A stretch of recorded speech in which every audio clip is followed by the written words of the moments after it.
Tonight, I can report to the American people and to the world that the United States has conducted an operation that killed Osama bin Laden. Where we continue to follow the capture and killing of Osama bin Laden now. Those are just some of the scenes overnight as thousands of Americans gathered in celebration of Osama bin Laden's death. Former Navy SEAL Rob O'Neill says he has thought about the mission every day since that May Day in 2011. For multiple conversations you had with Rob O'Neill over the past year and a half, how'd you get access? And you described that his head kind of exploded when you hit him. I actually hit him 3 times because I shot him twice when he was standing and once on the ground. That is the fucking American badass. We are not going for fame and we are not going for bravado. We are going for the single mom who dropped her kids off at elementary school on a Tuesday morning, and then 45 minutes later she jumped to her death out of a skyscraper. If you need help, hang up and then dial your operator. I'm Rob O'Neill, and this is the Operator Podcast.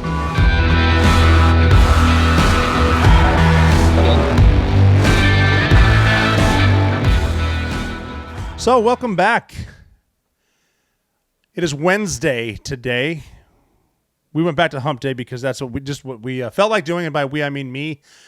Last Friday was a good one. It was nice to get real. The training is still going on. I'm going to go on my adventure soon, and I'm excited to let you know how it went. And I'll keep talking to you until I go. But I appreciate all the good feedback. Thank you, everyone. It's kind of cool to realize that we're all human and we all do make different decisions, make different mistakes, whatever. That's why we're at the Operator Podcast. I can take your advice. I seriously do appreciate everybody sticking with me. It's awesome. Today's going to be episode 61. Our goal in the beginning was 57, but now we're 61, which is good. We're moving. Thanks again for being with me. I was talking about some stuff last week as far as the press, and what we've learned is that nowadays you don't need to be right. You just need to be first, and the media do not care. Actually, they prefer to bring people down if they can, and there's no repercussions, which is, I've read a lot of the comments from episode 60, Fix Yourself, and again, I appreciate it too. Speaking to them too, this is obviously the week of the 22nd anniversary of 9/11, and watching some reports, especially coming out of the White House, with you don't even need to tell the truth anymore.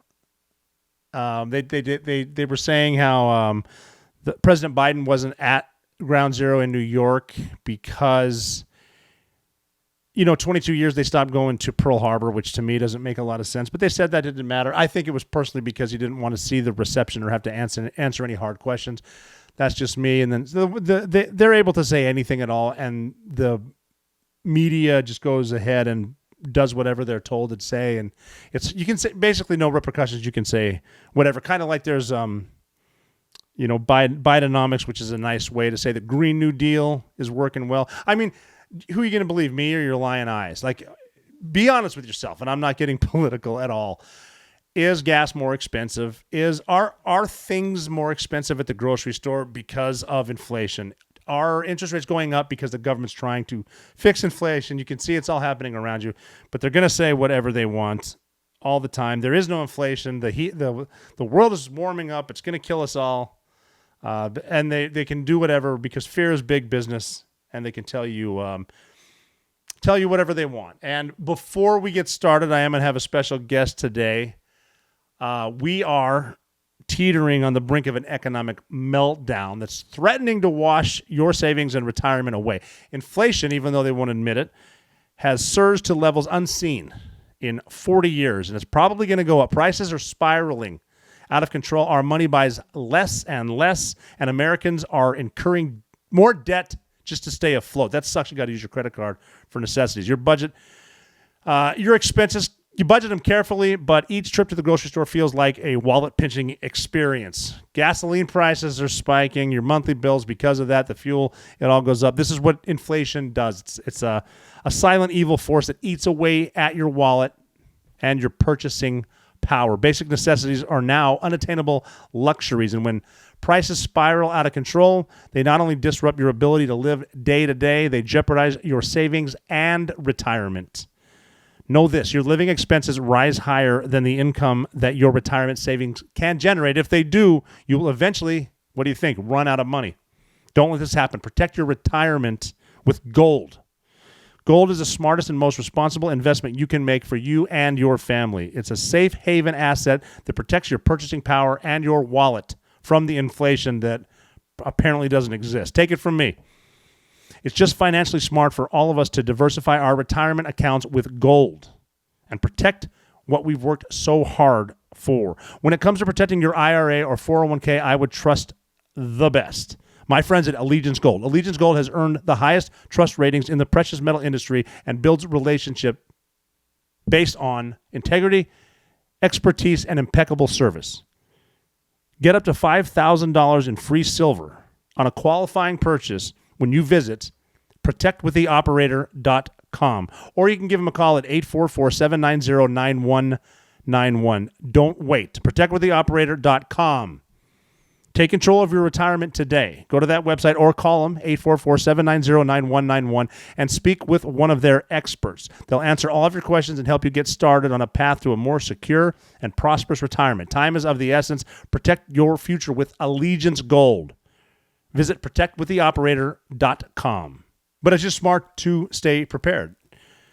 There's a difference between having a perfect plan and being prepared. It's not the thing you plan for that's going to happen in a year or so. It's something that hits us on a random Wednesday night that you should be ready for, prepared for. Well, we just talked about securing your financial future, but a man and his family's got to eat too, right? So you got to have food. I mean, if I get the feeling something bad could happen at any moment. It's happened before. I mean, do you feel like that? But between the distractions from the media, like we talked about, and like all the smoke screens they put up there, we probably won't see it coming. That's why it's smart to invest in emergency food right away for you and your family. You know, as they say, it's better to have it and not need it than to need it and not have it. My Patriot Supply is the nation's leader in high-quality emergency food. Head to my website, preparewithrob.com, and you'll save $200 on your 3-month emergency food kit from My Patriot Supply. And you enjoy a wide variety of delicious meals offering over 200 calories every single day for optimum strength under stress. Stock them up before panic sets in. I stocked up a couple more just yesterday, moving it into my supply area out of my garage. It's nice to have them. They last forever. Free shipping is automatic, and your order ships fast. So go to preparewithrob.com. Get emergency food at preparewithrob.com. All right. So like I promised on the Operator podcast, I will tell you what I think should be happening as far as everything in the world as an operator. And I think you're an operator as well. So like in the comments, please tell me what I did wrong. And if I'm wrong, unlike most people in the world, I will admit it. Maybe if I'm right, which I am, I'll tell you that too. But the Operator podcast loves to check the comment section at Mikuya or at the Operator Podcast on Instagram. I'm on Twitter at Mikuya, MCH. Amazon Mike, CHOOYAH. Twitter, I don't check all the comments because you fuckers are mean. But I also have, I do interview people, and the Operator Podcast loves to have other operators. And I have a great operator here, former Navy SEAL, great guy, combat veteran, entrepreneur, father, family man, all around great guy. Some of the heaviest hands I've ever seen. He used to work security for me. And if people say that he's going to throw hands, if this guy's going to throw hands, just, get him a coffee or something. You don't want that shit. But his name is Tej Gill, former Navy SEAL. We are going to, well, first of all, welcome, Tej. Great to see you, buddy. Thanks, man. It's great to be here. Awesome. I'm excited, man. We have a lot to cover. This is obviously the week of the 22nd anniversary of 9/11, which changed a lot of stuff. Because you were a Navy SEAL right around the same time as me. Like we went in because get in shape, have great hair, especially on the West Coast, which you were. Yep. And get money for college, whatever. You can tell chicks that you're a Navy SEAL. And then 9/11 happened, which is 22 years ago, and that for me it changed the world. For you, it changed the world. Yep. I think just before we get started, how are you now? 22 years, so many trips overseas, watching what's happening in DC and New York. It's tough. It's tough watching what's going on in the world these days. It's basically it seems like the U.S. is in a major decaying. Like we're almost imploding, and it seems like it's all intentional. That's what I Tough was to watch. wondering. That's what I was wondering too, because I mean, even though we disagree with most of the people in politics and the media, there's some smart people there that know what they're doing. This can't be an accident. A lot of the stuff that's getting messed up. There's got to be a reason. I just can't put a finger on it. What could it be? My opinion, I think it's all been planned out for decades. It's the destroying America without firing a shot. You know, they poisoned our society from within, and this liberal ideology is literally destroying the old America to create a new one that they want. I think it started out in the schools and colleges, and now it's just spreading like a cancer throughout our society. And now these crooked politicians are just about money. Money and power. I don't even think I don't think it's even fair to call them liberals, because I think the true definition of a liberal would be like a John F. Kennedy Democrat, someone that liberal meaning I think do what you want as long as you don't mess with someone else. Just everything in society, but not. I think a lot of this is leftist, not even almost a lot of communist stuff, and like you're saying. Nikita Khrushchev in the 50s and 60s was saying that we're going to beat the United States without firing a shot, because we're going to get into the schools, we're going to get into the media and get into the entertainment. If you remember back in like the 40s of World War II era, the actors in Hollywood were all about pro-America. Walt Disney was pro-America, pro-military, and then it's just shifted. Right. Yeah. I think there's a big shift after World War II, and it's just slowly gained more and more traction. Have you heard of a guy? His name was Yuri Bezmenov. He's a KGB agent that defected. I think he went up to Canada. He used to work out of what would be like equivalent to a CIA station in India. And his job was to infiltrate the country. And, and he did an interview, and he said that in his wildest dreams, they couldn't imagine that it would go so well as it's going in America. And, he called it, like you were saying, it's not really liberalism. He touched on that. He said it's communism, but when they infiltrate the countries and get into the schools and college and all that stuff, they go under the guise of liberalism, liberal arts, progressivism to trick people so they don't actually know what they're pushing. Yeah, I mean, I saw that interview too. And if you guys haven't seen it, check it out. It's worth it. And that's in the 80s when he's saying this too. This is, I think, under Reagan. And he was even calling the people like the professors or the politicians that are pushing the communist agenda, he was calling them useful idiots, because once we finally infiltrate and they think they're going to get a powerful job, they put them up against a wall and fucking shoot them. Yep, exactly. And that's what I think that a lot of the people making the decisions, there's got to be some power somewhere. And this is not just the crazy lefties. There's guys on the right there, the rhinos, and Republican in name only, that they love their power. They want their power. Like we got Mitch McConnell up there who, I mean, and I don't wish bad health on anyone, but if I'm his age and I'm freezing, maybe it's time to retire. Like I'm not even retired, and I love to go golfing every day. If I could get a pension and just golf all day, I would do that. But that power they have, like, it's almost like DC has become a retirement home. Right. Yeah. I think we need term limits in Congress. There's no doubt about it. These people go there and they stay there their whole entire career. They've never had a job in their life. They just go straight from college to politics, and then they bounce around from the House to the Senate to wherever, and then they finally try to run for the presidency. Career politicians, that's what it. And it's what's amazing too. It's they'll call someone like Donald Trump a very rich man who went into politics corrupt, but they don't call someone who's poor and gets rich in the government corrupt. Like if someone said, I got to look it up, but somebody said, show me a rich politician and I'll show you a crook. Right, exactly. Absolute power is absolute corruption. And term limits too. Like Nancy Pelosi announced the other day that she's running for her. I don't even know what term it is, but she's in her 80s and she's running. And now, in her defense, like she knows what she's doing. She's good at that shit, but she's keeping her power right there where it is, and that's they love that. I know, and it's absolutely insane that people are still voting for her. And some of these, what about Dianne Feinstein? Mitch McConnell. These people. They've, in my opinion, their time has expired. It's time to let the new guard come in. We have people dying in office. That was never the intention. It should have been a few terms and let someone else take it. Someone from rural America should go in there and a representative is to represent your district, not to run the country, not to run the media. And that's that's what it seems like they're doing there. And they don't have any plan on leaving. And they live in, the swamp is real and it has fangs. And if you talk to like the the media and the politicians in DC and the media in New York and then Hollywood, they think that there's New York, Hollywood, some of Florida, Hollywood, and the rest of the country is just the Midwest. Yeah. No Yeah. idea what it is. Yeah. And there's Yeah. and I think when you get surrounded by nothing but yes men, people that tell you what you want to hear, it's a problem. So that's what are your thoughts on that? I'm talking too much. Oh yeah. I mean, it's true. Well, first off, like you're saying, these people, the representatives, I think the only people they represent are the special interest donor class and the lobbyists. When's the last time they did anything for the people? Right. All they do is they get filthy rich off insider trading, insider deals, with these lobbyists and special interest groups. And it's crazy what our government has become.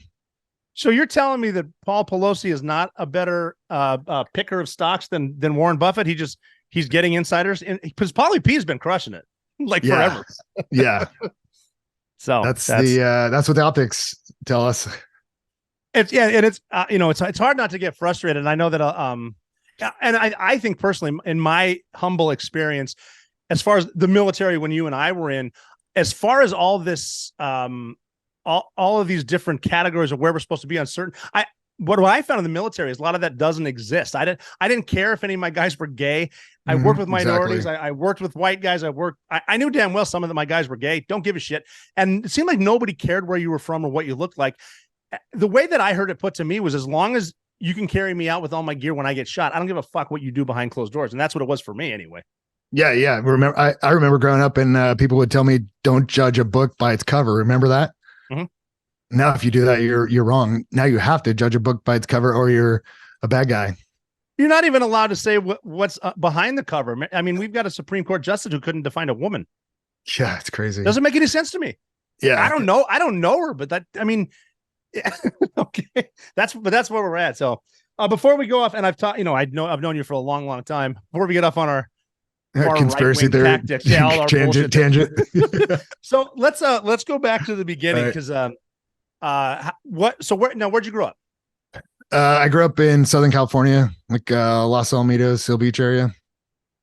And why the Navy? I wanted to be a SEAL since I was a kid. Really? I had I used to have all these encyclopedias and stuff. Somebody gave me a gun encyclopedia, and there is a section on the Stoner machine gun. Oh yeah, this 5.56 Stoner machine gun from Vietnam, and had these pictures of frogmen in jeans, barefoot with bandanas on, and their faces painted. And I was like, damn, that looks cool. I want to do that. So I set my mind when I was probably, I don't even know, 9 or 10. And I was like, that's what I'm gonna go do. That's awesome. I read those books after I got tricked into joining the Navy. I started reading some of those books, like The Men with Green Faces, Point Man and Walking Point by Patches Watson, Vietnam guys. Yeah, I remember that. I read those books. Yep. Oh my God. And I'll tell you, those are tearjerker books. I think the first time I was ever starstruck was I was at sniper school. We had ours in Camp Atterbury, Indiana. And that's where James Patches Watson is his name. If you haven't read his books, read his books. But he came in because he lived there, and he came walking in, and like the instructor stopped teaching, and he kind of came. I think he had a cigarette and a beer. And he kind of walked in. And he's just a great guy. And I remember one of the things he was saying, because even back in the day, I think we were raised to think how horrible. And I wasn't in Vietnam, how horrible it was. But I remember Patches Watson, the first combat vet I ever talked to. And he said, Vietnam was not a hard war. It was a fun war. We get to go out every night and hunt people. And I was like, I want to be like you. Yeah, exactly.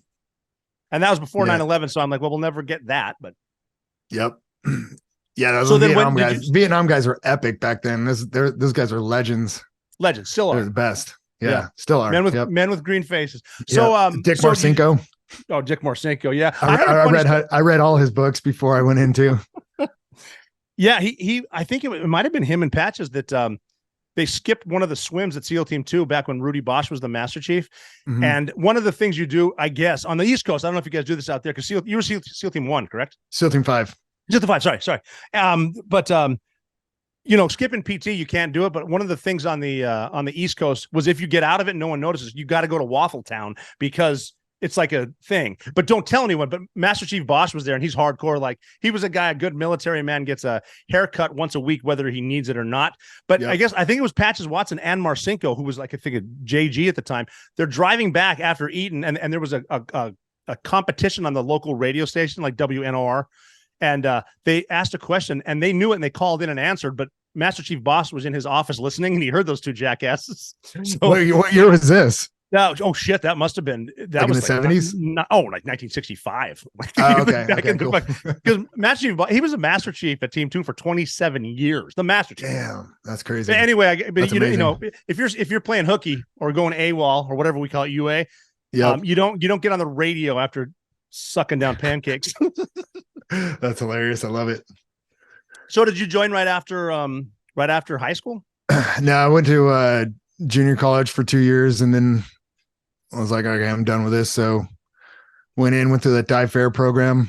Yep. Went to boot camp. Can you explain the dive fair program? I went through that too, but it was different then than it is now. Yeah, it was like basically kind of like a fast track to get to buds. So it wasn't guaranteed, but you basically had a actual path where you could get to buds right after A school. You don't have to go to the fleet and work in the Navy first. So I joined. I signed up to be a corpsman. So that's what I was going to ask. I went to A school, and then I went to boot camp, and then corpsman A school out at Great Lakes, and straight into buds. You went to corpsman A school? Yep. Mm-hmm. Yeah, because I remember dive fair. I was someone told me, great advice for anything: always get it in writing. If you do business on a handshake, you're just setting yourself up for failure. But when a dude that joined the Army told me that I went to high school with said, get it in writing, and they had the dive fair program, which you need to be a corpsman. And I didn't want to be a corpsman, so I pulled a fast one. We at boot camp, when you go up to the second floor and you're going to different offices like cubicles, and they're telling you about your rate. I said something like, no, I think first sergeant told me I'm supposed to be a parachute rigger. And he goes, well, we don't have first sergeants. I'm like, I don't know, senior chief. What the heck? Somebody. And so I became a PR. I went to Millington and then to buds. That's cool. So now you were in 210. I got that right. Yep. 210, buds class 210. And I think so the way it works, correct me if I'm wrong, at basic underwater demolition SEAL training, buds, as soon as you get there in the PTR, what is that? Physical training, rest and relaxation before phase 1, they line that huge class of 200 plus dudes to watch another class graduate. And I'm pretty sure you got to watch the last hard class graduate. Am I right? Yeah. 208, right? It's a good class. No, I think we watched 207 because I remember you guys. I remember you guys running around the compound when we were there. Okay. That wasn't the last hard class. Yeah. But I was too. That's funny that we were out there at the same time, though. I remember 208. Yep. What'd you think of buds? Oh, it was awesome. I loved it. I showed up. I showed up prepared. I trained for like 2 years before I went. So good for you. I basically knew what to expect. I went to the recruiters and got all the paperwork, the packets, and then I was in Southern California, so I went down to the recruiter took me. They had like a van load of guys that took us all down to the buds compound, and they gave us like a workout packets and a tour. So I would say semi knew what to expect. I showed up physically fit and mentally prepared for it. So I went straight through, past everything. Were you nervous about anything? All the runs. I hate running. I still run. I ran this morning, but I'm not a fast runner. I don't do long runs, but yeah, I was kind of like in the back of the pack. Usually if you're behind me, in trouble. Goon squad. Yeah. Yeah. If you're behind me, you're in the goon squad.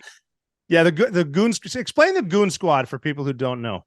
Oh, so the goon squad is basically if you're a slow runner, then you get hammered in the back. They'd make the guys in the boon squad. Remedial training, I think. They would make them stop and like jump in the water and roll around and like do cartwheels and push-ups in the water, then start running again and catch up to the rest of the guys. And so it's like basically consequences for not running fast enough.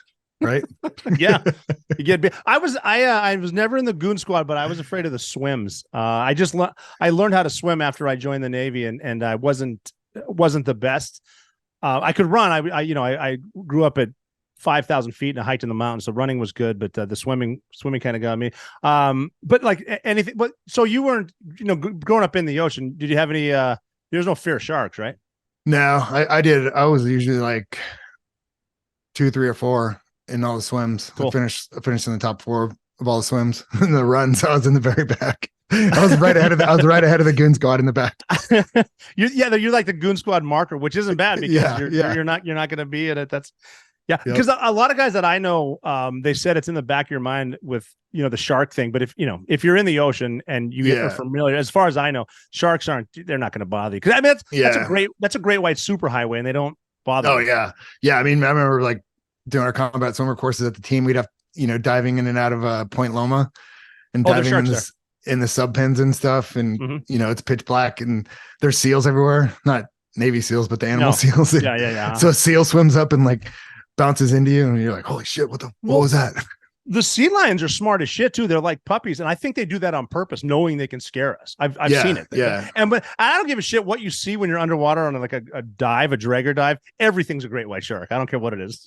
Yeah, we had one of the guys at our team, sea lion swam up and dug its teeth into his scalp through his wetsuit hood and started humping him. So he had 2 puncture wounds in the top of his head. Seriously? Yeah. Wow. Yeah. That's basically he got molested. He got molested by a sea lion during a dive. That comes with it. When you get as a human, when you get in the ocean, you're at the bottom of the food chain. If something lives in there, if they want to hump you, guess what? All you can do is just start humming background music because he's got you. Yeah, exactly. With the running thing too. I was a good runner then, but I'm at the point now where I don't run for speed. I run for accuracy. Like wherever I start, I hope I end up there. That's exactly. So I've been doing the little going off track here. I've been doing the carnivore diet this summer. I've dropped 20 pounds, so I've been running again. Now, what is the carnivore diet? I don't know what that is. I eat nothing but meat. How many times a day? Usually twice. When I first started, I was eating it all the time. So it's like eggs, beef, bacon, chicken, mostly fatty beef though, and then a little bit of butter. But when I first started, I was eating like 20 eggs a day just to fill myself up so I wouldn't cheat, because the sugar addiction is so strong. But now I just eat a couple times a day. Yeah. What, breakfast or what? Usually like lunch and dinner. Yeah. I've heard of dudes that just like eat one meal a day, like the caveman thing. Okay. Yeah. I don't know much about it. I'm not a nutritionist. I don't know. Yeah. I feel awesome doing this carnivore thing. So, okay, back to buds. All right, let's go. What I like about buds is everybody has their own unique story. So what was Hell Week like? Oh, I mean, it was brutal. It was brutal, but it was fun too. It was crazy just running with these boats on top of our heads. And then I think the worst part was going over to, was it Sism Field over there on North Island? Yeah. Explain the Sism team too. The Sism team is like, that's a West Coast thing. Yeah. It's like a Navy, I guess like a triathlete team. Yeah.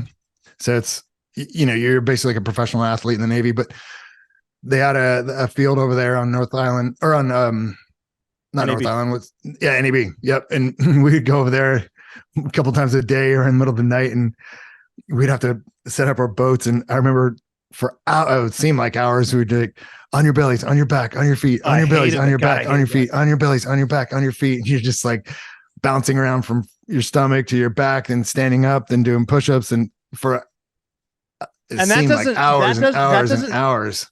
That doesn't sound like much either. But for anyone who's listening, if you think that sounds weird, pull your iPhone out. I know you have one. Start the stopwatch. Go to 10 minutes of just standing up and laying on your back, standing up, laying on your back, stand up, lay on your belly, stand up, lay. Do that for 10 minutes. You see how you like it. I hated that. That was we would have instructors that would come up one-on-one and except they had to have a megaphone and yell at you through on your back, on your that sucked. Yeah, because guys are like, you're like in la la land at that point, no sleep. Did you have a tough time in Hell Week? No, like probably like the same as everybody else. Nothing nothing crazy. I mean, it sucked, but It just sucks. I was so excited to, be a frogman and go through buds. I was like, yeah. I was like 21 at the time, so I was, I was in great shape. So it was like, let's do this. I was like fired up. I think that Hell Week, I mean, it's, you hear stories that SEAL training is all mental, which is sort of true, but I think that means you need to have the mentality to push your body through pain. But if you start freaking yourself out, if you see someone who's thinking about quitting, they're done. They're already done. And for people who don't know, Hell Week starts on Sunday, ends on Friday. You don't sleep at all. Well, a little bit, but it's not sleep. And but the first part is breakout.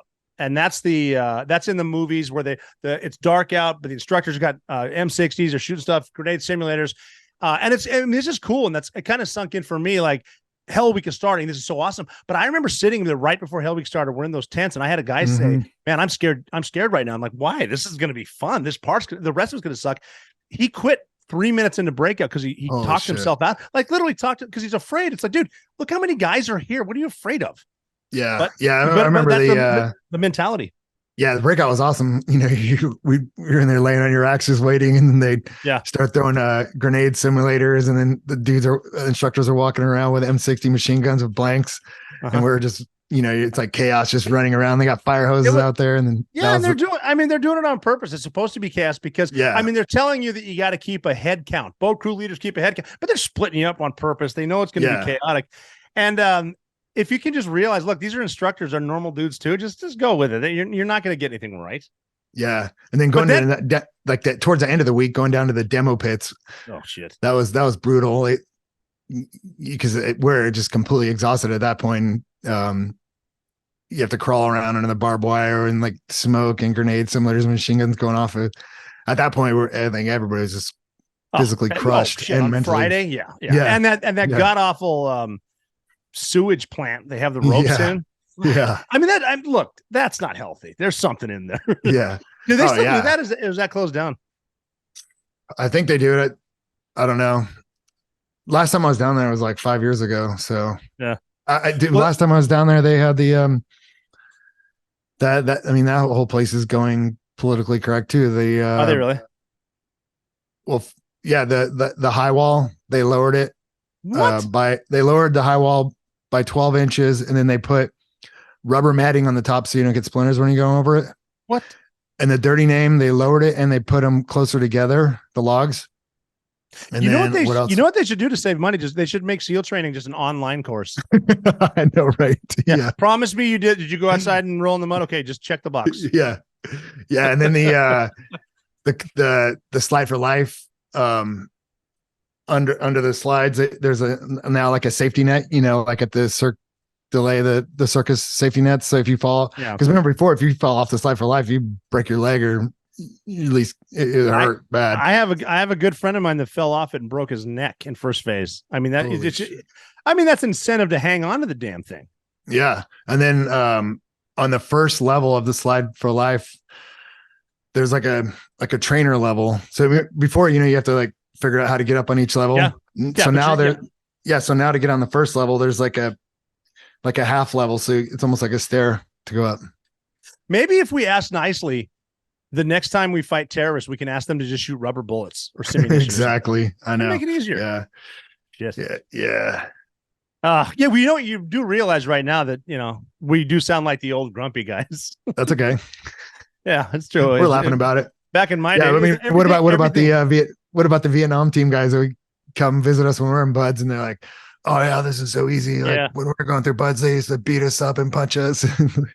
Well, they did. Yeah. Well, they had some courses on the East Coast, and February in Virginia sucks, and some of those hardcore frogmen went through it. I mean, that's. Oh yeah. Yeah. I mean, they would have.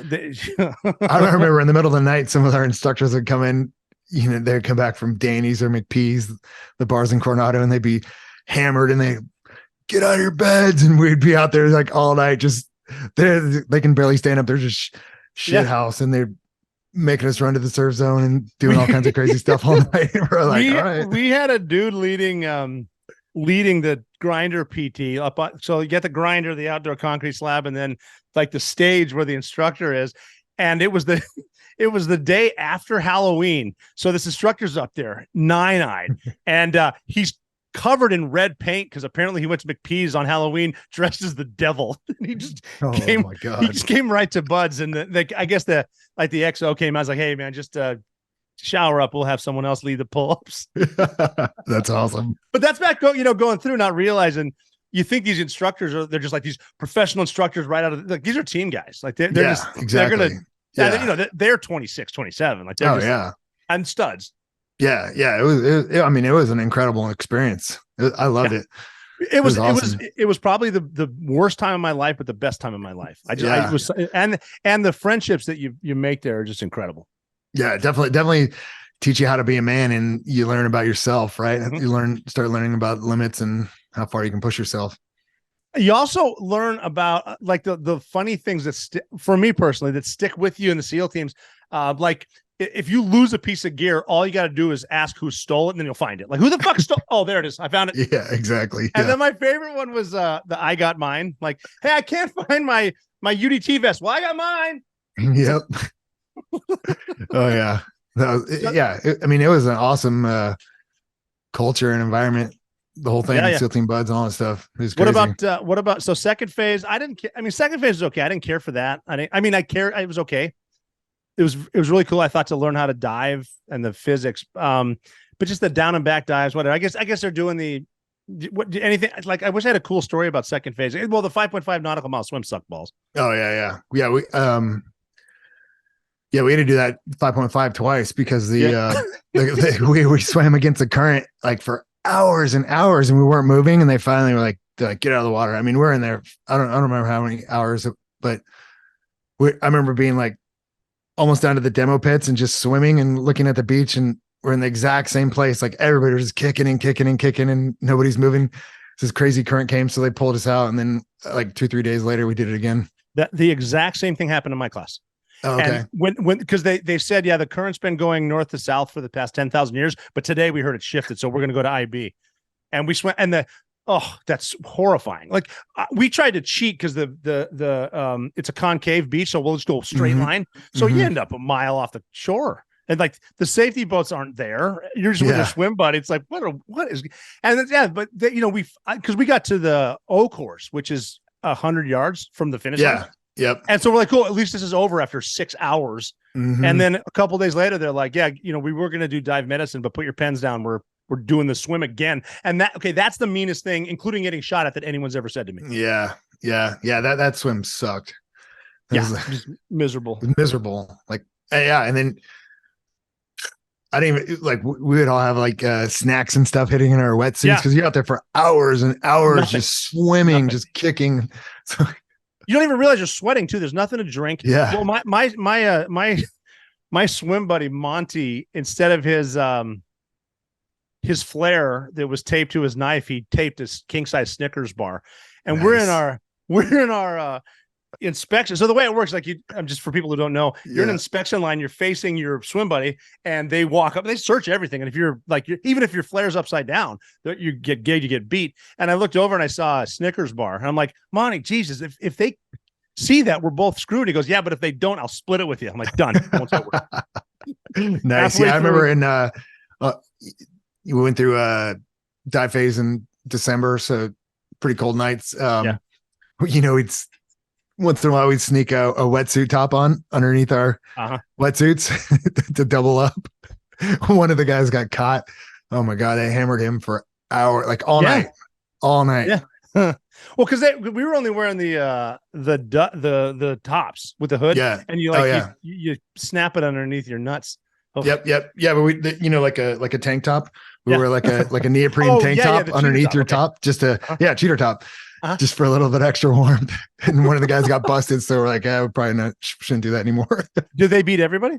For a little while, and then they told us all to get out of there. And that other guy and his buddy, they didn't come back to the barracks until like 5 o'clock in the morning. Hammered too. I think that's good though. That the whole you go everywhere with somebody, always have a swim buddy, and if your swim buddy screws up, you're getting beat too. But I think that's just good way to literally beat sense into you. Oh yeah, I remember my swim buddy in Buds. He's a fireman now. I just saw him a couple of years ago, but he's like 6'5" or 6'6", and he was my buddy in first phase and then in he got rolled back in dive phase, but dude, we'd swim so fast. We were always like in the top 3. And I was like, dude, I was talking to him. I'm like, I'm always just trying to keep up with you. And he goes, oh, I was just trying to keep up with you. So we were like both racing each other. Oh yeah, the swims. And then they gave me we had an Egyptian officer in my buds class, so they made him my swim buddy in second phase after my original swim buddy got rolled for pool comp. And this guy sucked at swimming, so we're literally in the back, like, and we're the last swim pair. You know, we're doing the daily 2-mile swim or the weekly 2-mile swim, and in the very back, like, and I was just like, what the fuck? Like, trying to get this guy to swim faster. And, you know, and then one of the instructors is actually really cool. He came up and he told me, he's like, Gill, get out of here. He's like, start swimming. And then he stayed with his kayak with the Egyptian guy. And I swam, I made it all the way up to like 5th place because I was like, oh man, I'm going to fail this swim. Like, I'm done. Yeah. So what they'll do, for some reason, they put foreign nationals through buds. And I think they trick them and tell them they're going to dive school. We had 4 dudes from Singapore, and the Singaporean Navy told them they were going to dive training, and they sent them through buds. We had one dude, his last name was O-H, couldn't speak English, period. In third phase, I took him to Tijuana. Motherfucker still couldn't speak English, but we had fun down there because I think apparently everybody speaks donkey. Yeah. but we had Tan, Shori, O, and Tan, and then we had a Greek dude. And these guys, they have no business being there at all. But I'll never forget that, like, because in first phase you have the canteen, and then second phase you go to the huge Gatorade bottle. Yep. And so the instructors told us, for first day of second phase for PT, get a Gatorade bottle, tape it up, and that's your thing. Have your name on it. And he brought this teeny little life water thing, and he was like a Greek officer. And I'll never forget. Someone goes, "Damn it, Nisatakas, you're supposed to have a Gatorade bottle," and he goes, "Gouterade?" He didn't speak English either. Oh, that's awesome. So yes. And so third phase, did you think the island was, so third phase is land warfare. Did you think the island was as bad as I thought it was? Yeah. Oh yeah. The island. Yeah. We got hammered on the island. We had one of our guys had an AD with an M60. Oh, Jesus. Yeah. And then they destroyed the whole class, and then they hammered him for like 2 days straight. Like they thought he was gonna get kicked out of buds. They didn't, but they didn't. He's lucky. An accidental discharge. You got a gun going off for the reason you didn't intend. Yeah. Luckily, it was a blank, but either whatever. Yeah, yeah, exactly. But yeah, can you explain the process of the island at the end of third phase? Yeah. So third phase, we're doing land warfare. So it's basically our first introduction to small unit tactics. So we go out to San Clemente Island, and we had a compound out there. There's a buds compound, and there's a compound for the regular SEAL teams, Group 1 compound.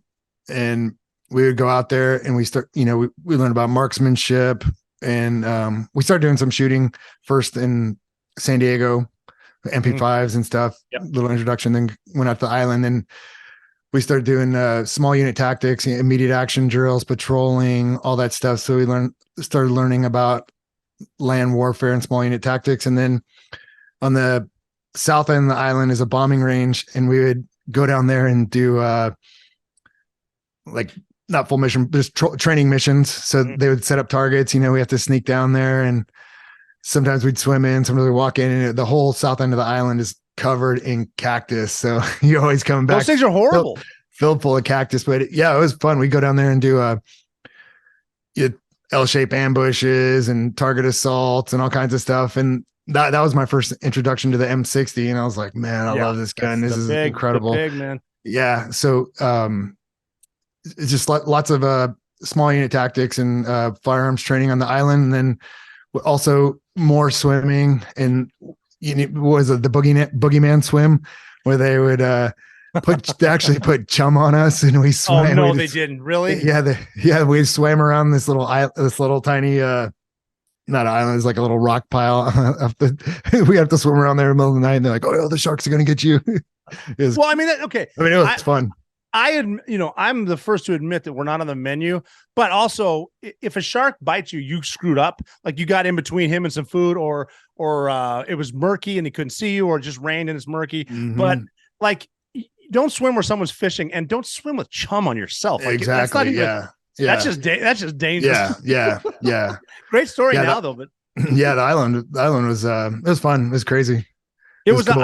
I mean, you don't get a day off, and it's. I mean, it was like an introduction to being in the actual SEAL teams, because it was like a continuous operation cycle, and we're continuously doing these training missions, and in between the training missions, we're either mission planning, working on our weapons, or shooting. So I got cool. one of the because of the island, we all say nobody can hear you scream, so they can do whatever they want. Right. But one of the worst beatings we got, we were getting beaten. We didn't know why. But for a while, obviously they can do whatever they want. You're running the hills and all, whatever. And after like an hour straight of all of us getting beat, it's because one guy said something. So an instructor said, "Okay, now from now on, if I ever hear any of you talk about your Sig Sauer P226 9mm as your 9, this is going to happen again." Nice.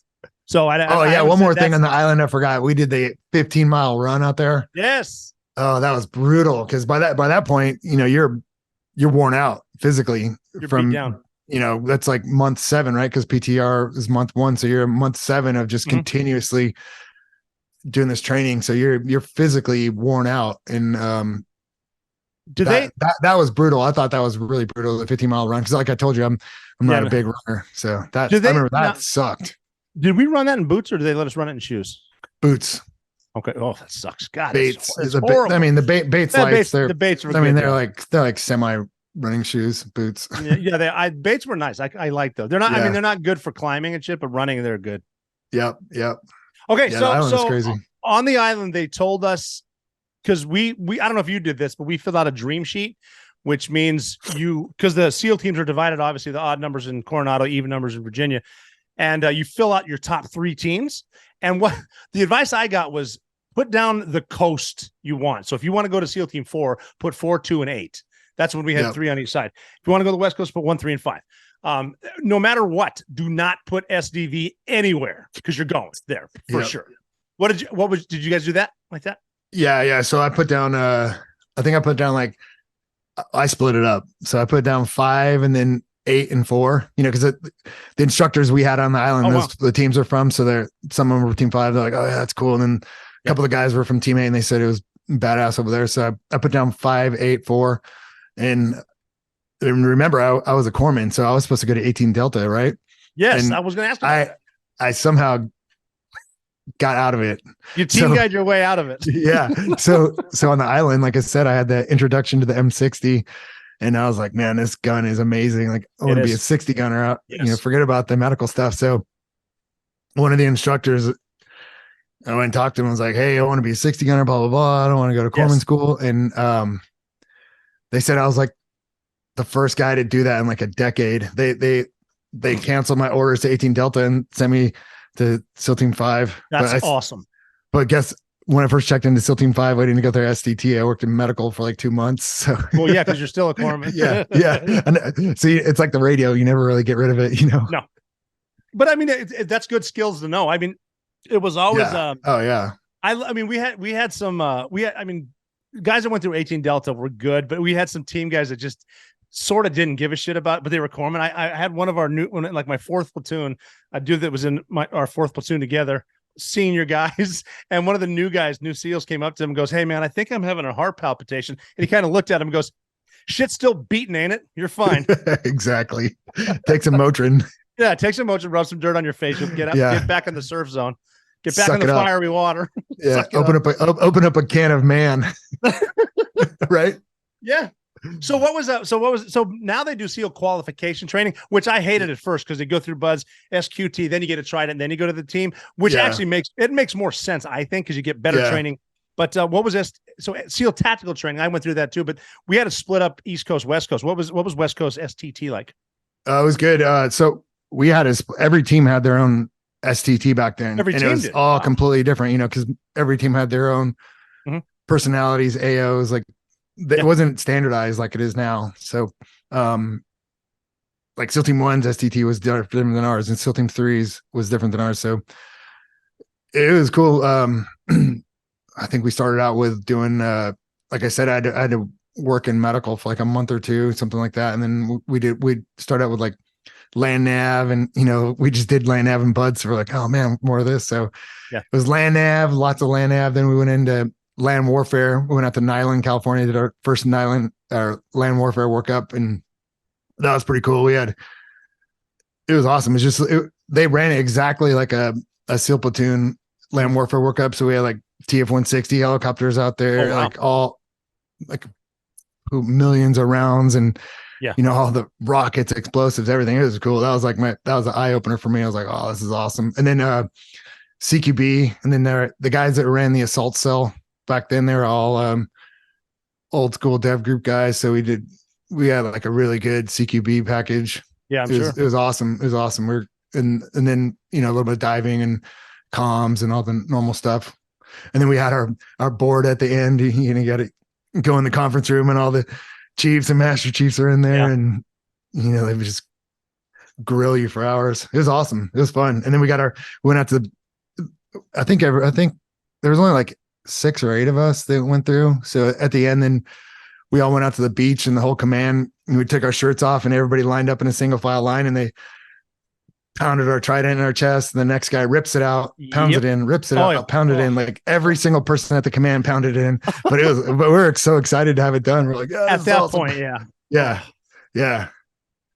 I believe they would call that hazing. Yeah. Oh, I think totally. I think that was a huge mistake, getting rid of hazing. You got. I think that definitely rite of passage, man. Rite of passage, and I definitely think it softened the whole probably mentality. Yeah, you know, it's not just physical; it's a mental thing. It mentally hardens you.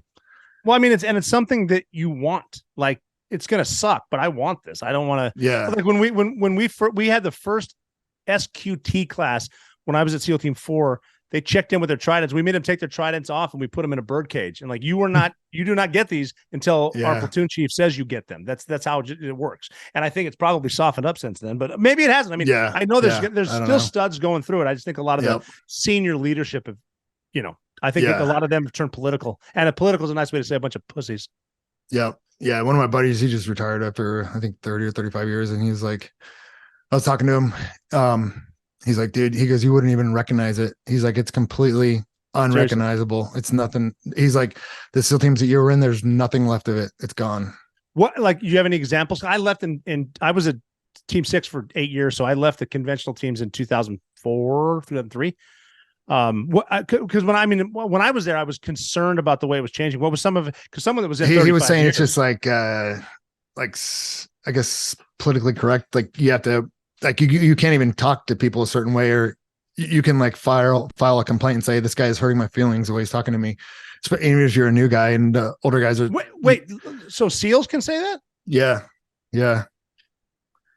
I think I got some blood coming out of my ear right now. Yeah. And he retired as a master chief, and he was like, dude, he goes, I almost got kicked out for hurting too many feelings. For being a master chief. For hurting people's feelings. Oh shit. Was he now he must have, so 35 years, he must have been, he was a CMC for a while. I'm sure he probably moved up. Yeah. He's been a couple CMCs. He was actually one of the guys that put me through STT at SEAL Team 5 back in the day. Those are the first day I met this guy, he punched me in the face, like square in the mouth. Like, that was a hello.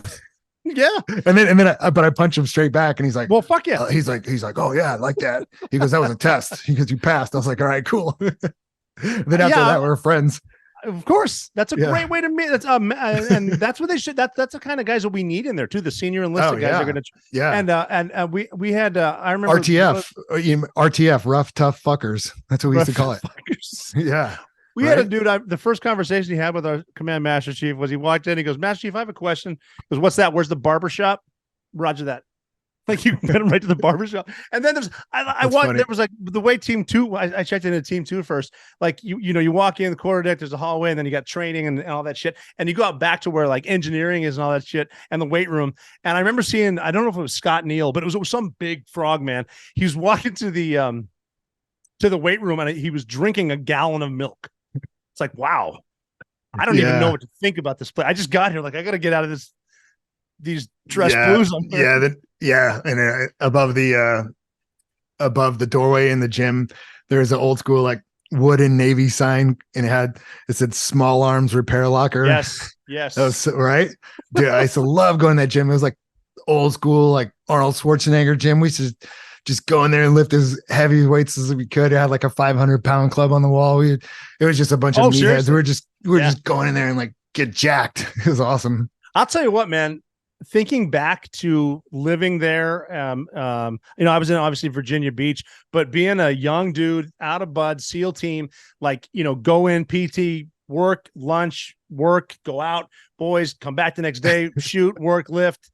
Then the weekends, like we're all together. God, that was, a different life than I am right now, but man, that was a blast. Yeah. It was incredible. It was like, it's like the warrior lifestyle. It was incredible. It was just you and like 15 to 30 guys traveling around all over we'd be traveling 3 weeks, sometimes 4 weeks a month. We just basically come home, do laundry, check on things, and then go on the next trip. And I remember like, because we're in such good shape and, so good looking, we'd show up to these hotels and people would be like, oh, you guys are like a professional football team or soccer team. And it was crazy. Like, right.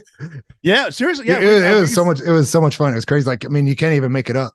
No, the fun stuff, like we go to Fort Chaffee, Arkansas, and that's just a great place of ranges, everything from live fire in rivers. And then you get done, shower up, go to Outback and just get the biggest prime rib you can get. Yeah. Those huge beers and get the whole crew there. Oh yeah. Yep. We used to say, they're like, that whole thing was funny too. Like, so what do you guys like a professional football team? No, we're actually we're the Navy blimp team. We fly combat blimps. Yeah. Then everybody had like their own made up cover stories. Like, it was a rodeo clown or I don't know, whatever. I'm a plumber or who knows, whatever. Everybody had like their own story. Oh, that's fun. It was fun. So that was good. Yeah. A lot of training, travel, all that stuff. And then, so 9/11 happens. Now, how many deployments you done before 9/11? 2. And then, so you were at team 3 still at 9/11? Team 5. On 9/11? Team 5. Yep. Sorry. Yeah, it was a team 5. Why do I keep screwing up I know damn well you're at team 5. I've said everything but team 5 now. Yeah. So it was at 9/11. I was actually going through sniper school for my second time. What happened the first time? I got kicked out for coming in past curfew. What the hell was curfew?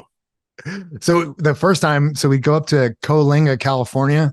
It's up in Northern California, and we did our sniper training at a private shooting club. They had a 1,000-yard range up there, and they had those like Vietnam era guys, and these guys were all professional shooters. They shoot on all like the pack fleet matches and all these civilian competitions. And then we had our team guy instructors up there, but we would do I think we did like 8 weeks up there for shooting. And I was on week 7, right?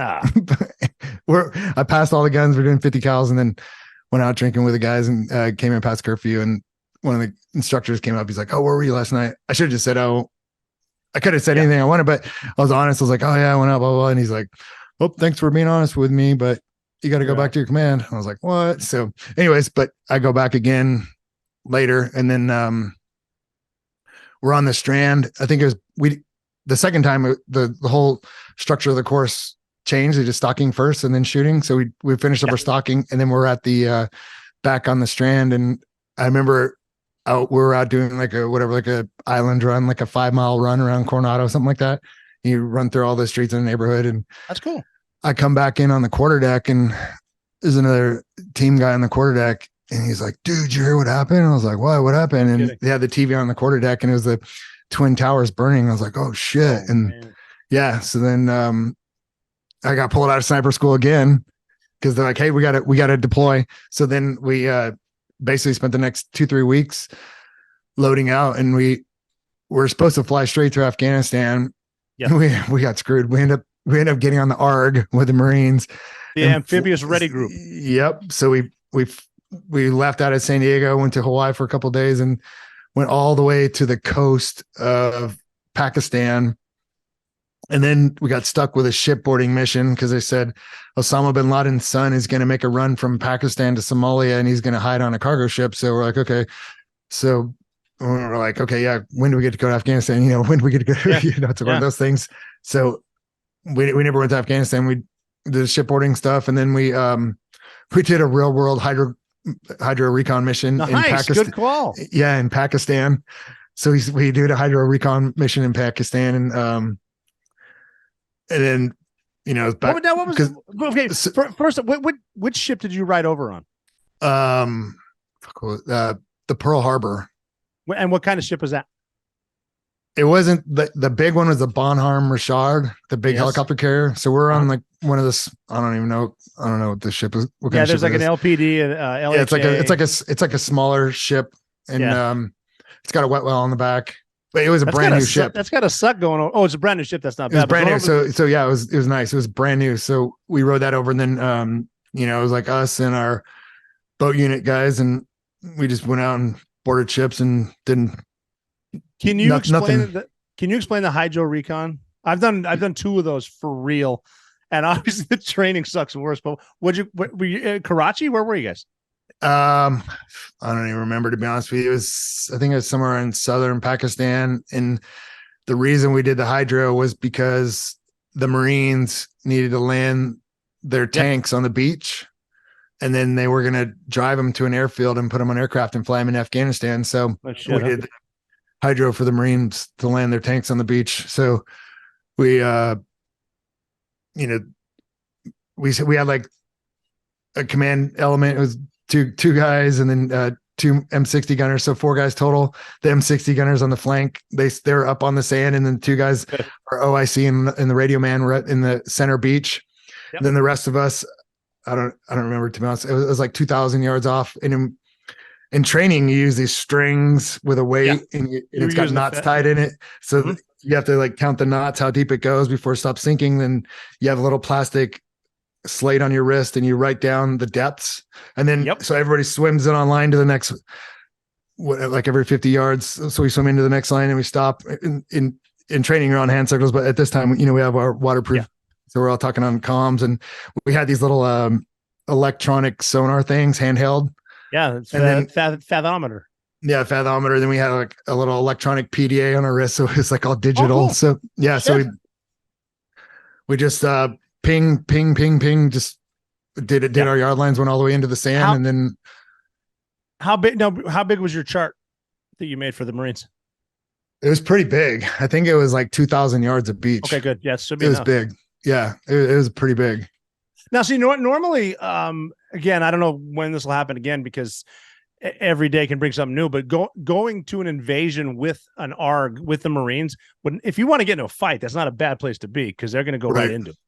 So what were the and most of the Marines went in, what was it? It was TF Dagger, I think, or K-Bar, TF K-Bar.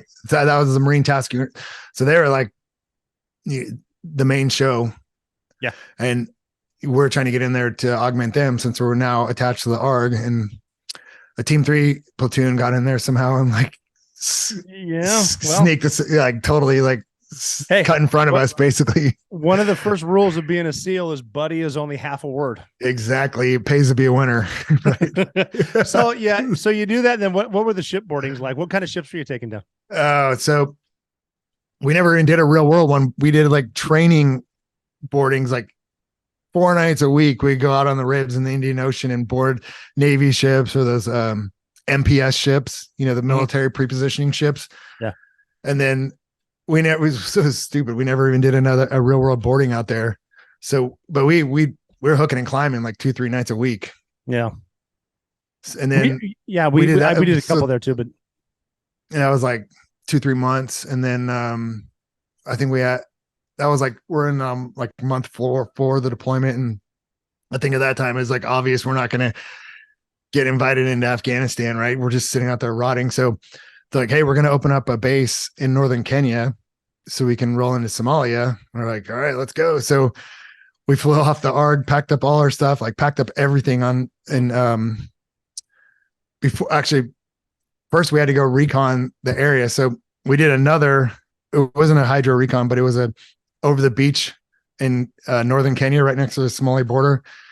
And they're like, hey, there's sharks, blah blah blah, and like, oh yeah, like people have been attacked in Somalia and this and that. And so it was like 1 o'clock in the morning. The ribs dropped us off, and I brought my 686 357. Yeah. I was like, in case I'm bringing something I can shoot underwater. So that thing, I don't care who you are, that thing will work. Yeah. So I brought my 680. Yep. I brought my 686. And then because I was the ordnance guy in the ARD, we had like every kind of ammo, every caliber, everything, like the amount of ordnance we have. So the guys were like, hey, do we have any 357 ammo? I'm like, yep, we got tons. So we all brought our 357s and swam over the beach in the middle of the night. And then I remember, and the sun came up, it was like white sand, tropical paradise. I was like, it looks like we're in the Bahamas. So yeah, like you're no shit setting up a base. Like there's nothing there yet. Yeah. So then we end up linking up with the Kenyan park ranger guys, picked us up off the beach the next day, and then they took us to this island, is Lamu Island.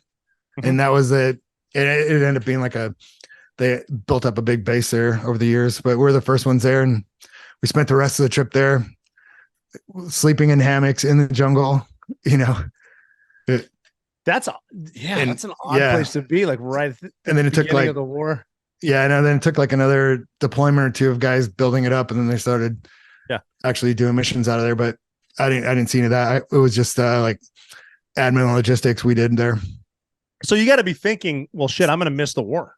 Yeah. Oh, yeah. So when we got back, we all thought, we're like, dude, we missed the war. Like it's over, right? We missed it.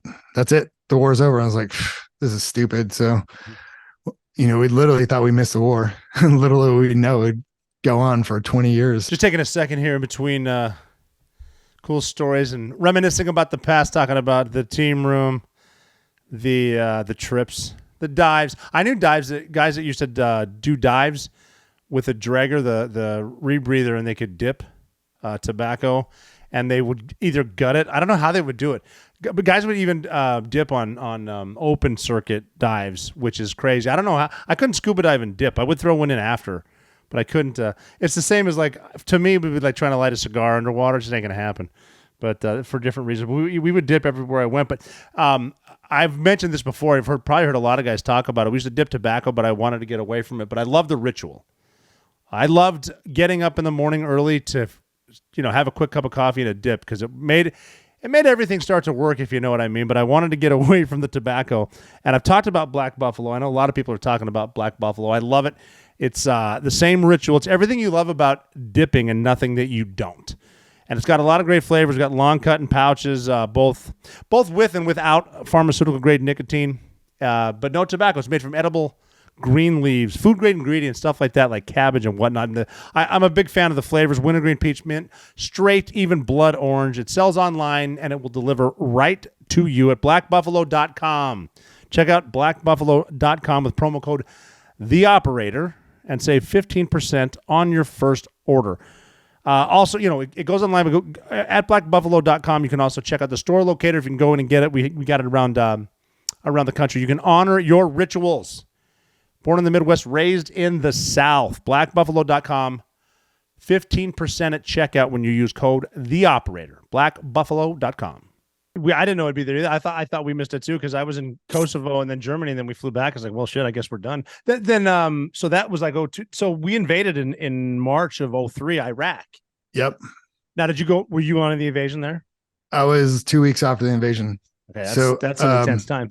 Yeah. So I was originally, my next platoon cycle was supposed to go over to PACOM, and because I was like, oh yeah, the war is over, right? So there's still some guys in Afghanistan.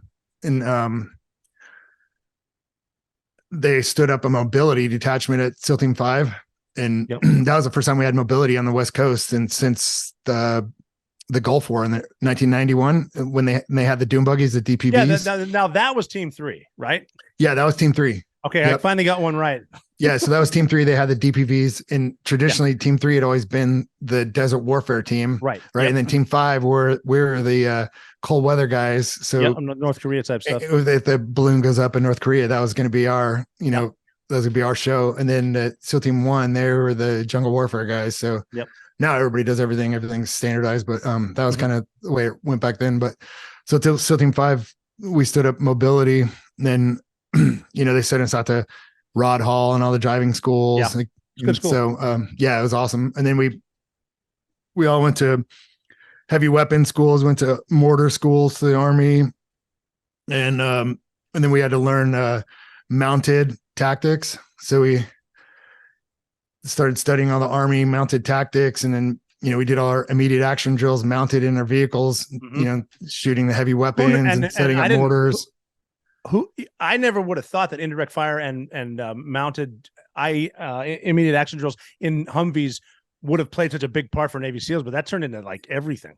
Yeah. So we had to like learn all this stuff, as the buildup was going for the 2003 Iraq. So that's all we were doing, just heavy weapons and trucks in the desert and Toyota trucks, Humvees, mortars, rockets, and then we had the UAV piece, so we had all the drones and stuff, so we could spot for ourselves with the drones when we were using the mortar, call for fire and all that stuff. So then we headed over to Kuwait right as it was about to kick off, and SEAL Team 3 was there ahead of us. So they're like, hey, you guys got to basically stand fast and let SEAL Team 3 get some for a couple of weeks, and then you guys tag, swap them out. And we're like, okay. So we sat there in Kuwait at the Ali Al Salim Air Base for like a couple of weeks, and then SEAL Team 3 went in there, got all their stuff, and then they came back, did a turnover with us, and then we went up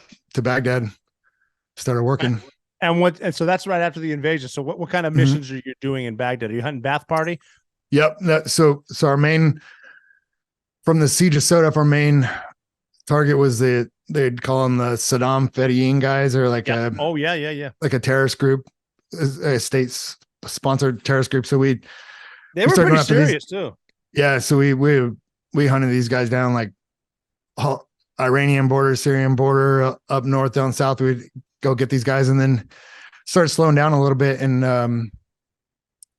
our troop chief he was Gold Squadron was over there, so we went over to talk to them, and they're like, hey, you got to talk to the OGA guys, they'll give you more missions. So we started talking to OGA guys, and we basically worked out a deal with them, because they wanted to look for the weapons of mass destruction. Yeah. So we would go with an agency to look for weapons of mass destruction, and in turn they would give us basically endless targets. So we were busy like 7 nights a week, 2-3 houses a night, and then during the daytime we just drive around with the agency guys looking for, like, going to empty warehouses and like going to the middle of nowhere and digging, looking for weapons of mass destruction. Oh, you were legit looking for them? Oh yeah, we'd go to like the courtyards of big apartment buildings downtown Baghdad and bring excavators and dig these giant holes. Like, we were hit like this big dam. We did a big mission, hit this dam, and we cut up all the floor looking for chemical weapon barrels and all this stuff. And we do all this stuff all over the time, all over the place, looking for the WMD. And then in turn, those guys, because the siege of Sodaf didn't keep us that busy. Yes. But the agency guys, I mean, we were turning and burning. It was like 7 days a week, nonstop. Well, they got to find them. I mean, I know everyone out there now, the conspiracy theorists, that they lied about WMDs. Like, Saddam used them before, so they had to have gone somewhere. Yeah. I mean, personally, I think they probably went to Syria because Bashar al-Assad used them. Again, Right. They were there somewhere. Yep. And I think, talking about the invasion of Iraq is a completely different podcast episode. But I wasn't on the invasion, but from what I heard, the invasion was great. But then it kind of got cool after a while, and then it didn't heat up for another few months, right? Yeah. Well, not for us, because like I said, we basically we're part of the siege of Sodaf, but we were by that time, we're getting target packs every single night from the agency. What kind of targets were they? The deck of cards, HVTs. Oh, cool. Did you run any of them? Tons. Yeah, dude. We're rolling up dudes every night. I think the highest guy we went after was Blackjack, number 11 on the deck of cards. Yeah. Oh, wow. We ended up not getting him, but everybody's trying to get him. Like, at that time, like the blue guys rotated out, then the green was trying to get him. Then they're like, you guys can take a shot at it. So, but we got a lot. We got a lot of these guys on the deck of cards. The original deck of cards was it was a black list. It was like the 52 cards, but then it expanded into the black and gray list, and there was like, I think it was at the time it was like 120 of them. And so I mean we're going out like nightly. Every night we would leave like 11 o'clock at night. We're either driving or we take the helos or do both, and we're hitting targets every night, 7 days a week, sometimes multiple targets all night, target, and then come back at like sunrise, driving back into the base or flying in. Was there many shootouts? Because I know that's back when like they kind of scattered and they weren't as organized as Al Qaeda and the. Not like, a lot. The there was Shia a few. started. There was a few, but not. I mean, we're on all my trips. I guess I'm lucky. I never got any of these big dick draggers. Everything kind of just boom, boom, boom. Chips all fell in place. But we got in a few shootouts, but not a lot. What was the first gunfight you got into we over caught there? him. We caught him by surprise pretty much every night. Yeah. So what was the first gunfight you were in? Okay, so we're hitting a house. We're going after the wife and kids of a Iraqi general. He was in Syria. So they're like, hey, go grab his wife and kids. We're going to use them for leverage to have them come back. So we go to the house. They got bodyguards, and somebody had an idea to use a chainsaw to breach the door instead of explosives. Wow, that's step it up. Okay, that's one of the ways you go. You go. So it was like mechanical. So we did. Yep. So, but before that, we were just using like 3.5 foot C4, C6 charges every night, and that'll work. So we did the chainsaw, and I was outside in one of the blocking positions with a couple other guys because I was doing mobility. So we're out there, and the chainsaw goes off, and then flashbang, and then it was like boom, boom, boom, boom, boom, and the first thing came to my mind because at that point, we already knocked out like 40 direct action missions, and it's just boom, boom, boom, like everything's going the way we want it. So I hear that boom, boom, boom, boom, boom, and the first thing that comes to my mind, I'm like, oh, why are they using the Polish Grom 9-bangers? Because we use the single bangs with a M142 Mark 142 flashbangs. I think I don't remember, but so they have the 9-bang. The Grom guys had the 9-bangers. So I thought our guys had some Polish 9-bangers. 9-bangers, yeah. It didn't come to mind that it was actually gunfire. And then I was like, oh shit, they're shooting. So our guys shooting, or it was our guys. It was both.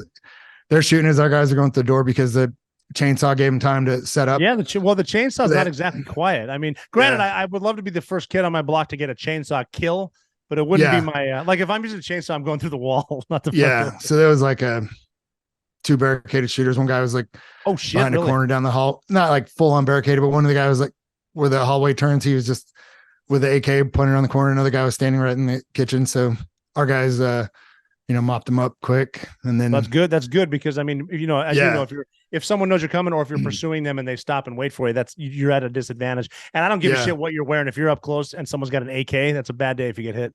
Yeah.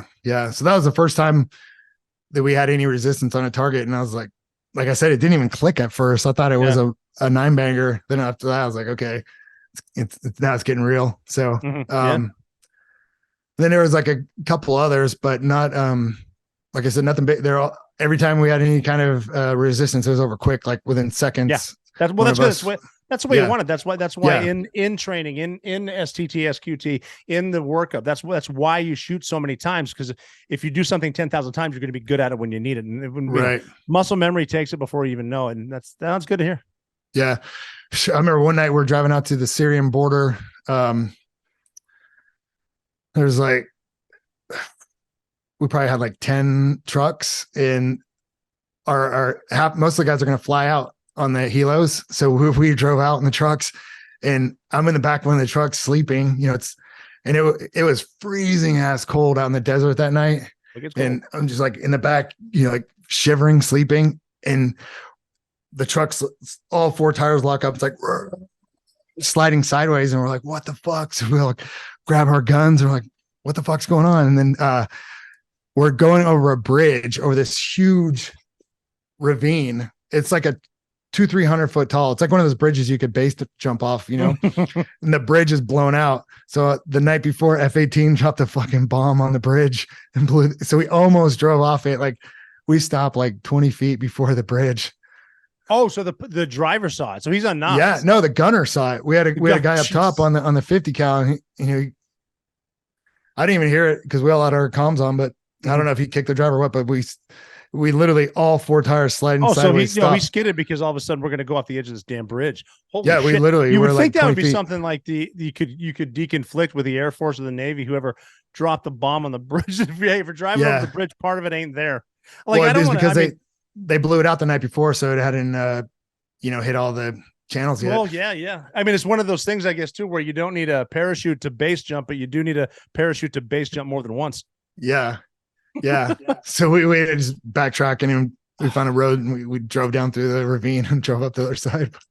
So how many pumps to Iraq? Because I know you guys went to, like, I think we kind of took our eyes off Afghanistan and pushed Iraq. So kind of everybody was going to Iraq at that point. Yeah. So then after that one, because we're working with the agency every night. After that, I was either re-enlist or get out. And I talked to the agency guys and they're like, hey, come work with us. So I was like, all right, I'm out. Yeah. So I went over there. That's a good move too, because God knows how long it's going to last. You know, the pay is good and they're great dudes. So you finished that one and then so you moved to the East Coast then? Yep. No, I was a contractor. Okay, cool. So I lived on the West Coast, and then I would just fly to DC and jump on the bird and head over. And then it was like Iraq, bunch of times until 2008. And then after that, I started meeting all these other people contracting. So I was jumping around in different contracts and stuff. So head over to Afghanistan in 2008. That was my first time over there. And then where'd you go in Afghanistan? JBAD. Now, what year was that? 2008? That was 2008. Yep. Now, was that because when I was there, the last time I was there was 2011. No. Okay. No, I was there no, I didn't go to JBAD though. But I was the senior enlisted advisor for all the outstations, and we stayed at that European resort they built and the agency built in JBAD. Did you stay there? No, we're on a little camp right outside that. That was a nice base. Silver Squadron was there. And then we're doing DAs out of there. We'd go up into the Konar and go up to like work out of us like a Sadabad or there was I think it was called CO Combat Outpost Monty. It was a little teeny tiny like dot on the map. We'd go there and it wasn't like Iraq op tempo work. It was like, once every couple weeks go out. Those dudes, when anywhere you get north of JBAD into Asadabad, take a left into Peshawar Valley, you are now in no shit Indian country. And those guys are a lot more serious than I mean, they're not as book smart, educated. Like those are the people that, for my experience anyway, they would say, well, you don't need to build us a school because why would I send my kids to school when I could teach them how to farm? They're going to run the animals. Right. But they've also been fighting their entire lives. And you got dudes that are 25 years old. They look 90, but they're actually 60. They have no idea what time is. They've been fighting for centuries. That's all they know. They've been fighting since Alexander the Great, or all that. Yeah, the British, the Russians, Well, everybody was there. I ran into dudes up there that thought they either thought we were Russians or that that 9/11 was their answer to us invading Afghanistan. Oh yeah, like they don't even know what it is. They don't know. Yeah. They don't know distance. I don't know. No, we talked to people like they didn't even know what colors were. Like they literally couldn't understand the concept of different colors and how to label them. I met dudes that they could name each of their brother's name, but they didn't know what the number 6 was. They couldn't say there's 6 of them. They didn't know what that meant, but they knew their names. Crazy. Right. Yep. Different planet, man. Like that's even like, well, okay, but we'll get into that in a minute. But so what your mission there with you can stop me. I don't know what you can and can't say, but basically your job was to train like the locals, the CTPT, stuff like that. Yeah, we weren't. I wasn't with CTPTs. It was through a private contract through one of the government agencies, but it was different than the one you're thinking. And yeah, so we train these local guys, and then we go out and do missions with them. Like I said, not a lot, like a few here and a few there, but we'd roll out with like 50 trucks, and then we talk to the local guys at JBAD, and we'd have like fires or Apaches on standby, and have the EC-130 go out and burn the route, and we just roll up. We'd go drive and park and walk a few miles and go to a compound and grab some dudes and head back. What was your impression of the locals, of the Afghans? My impression of them? Yeah, what'd you think of them as a fighting unit? I mean, some of them are actually good. Some of them are some of them had their shit together. Some of them, but then some of them had no idea what they're doing, no matter what you teach them. Like, we're walking up, patrolling up to a target in the middle of the night, and the dudes are having ADs, like boom. Like, oh, that's great. Yeah. So, yeah, and then it's like, I don't know. It was a mix. And then I went back later more with, on a different program, and we worked with guys we had some guys that were really good, but yeah. I mean, it's hit or miss. That's what I found. They definitely needed our leadership, equipment, and structure. It seemed like when they're on their own, it's kind of like a circus. They didn't have a prayer. Even the dudes that because we had our share of guys that believed in the cause. There were good dudes that, I remember some of the bosses, I don't know how they're enlisted in officer shit runs, but they would get extremely frustrated with a lot of their own guys, their own Afghans that would, because you got the guys that wanted to work and the other guys that were completely inshallah, God willing. It's like, you were supposed to be here at 8 a.m. inshallah. God didn't want me to make it here until 10:30. Yep.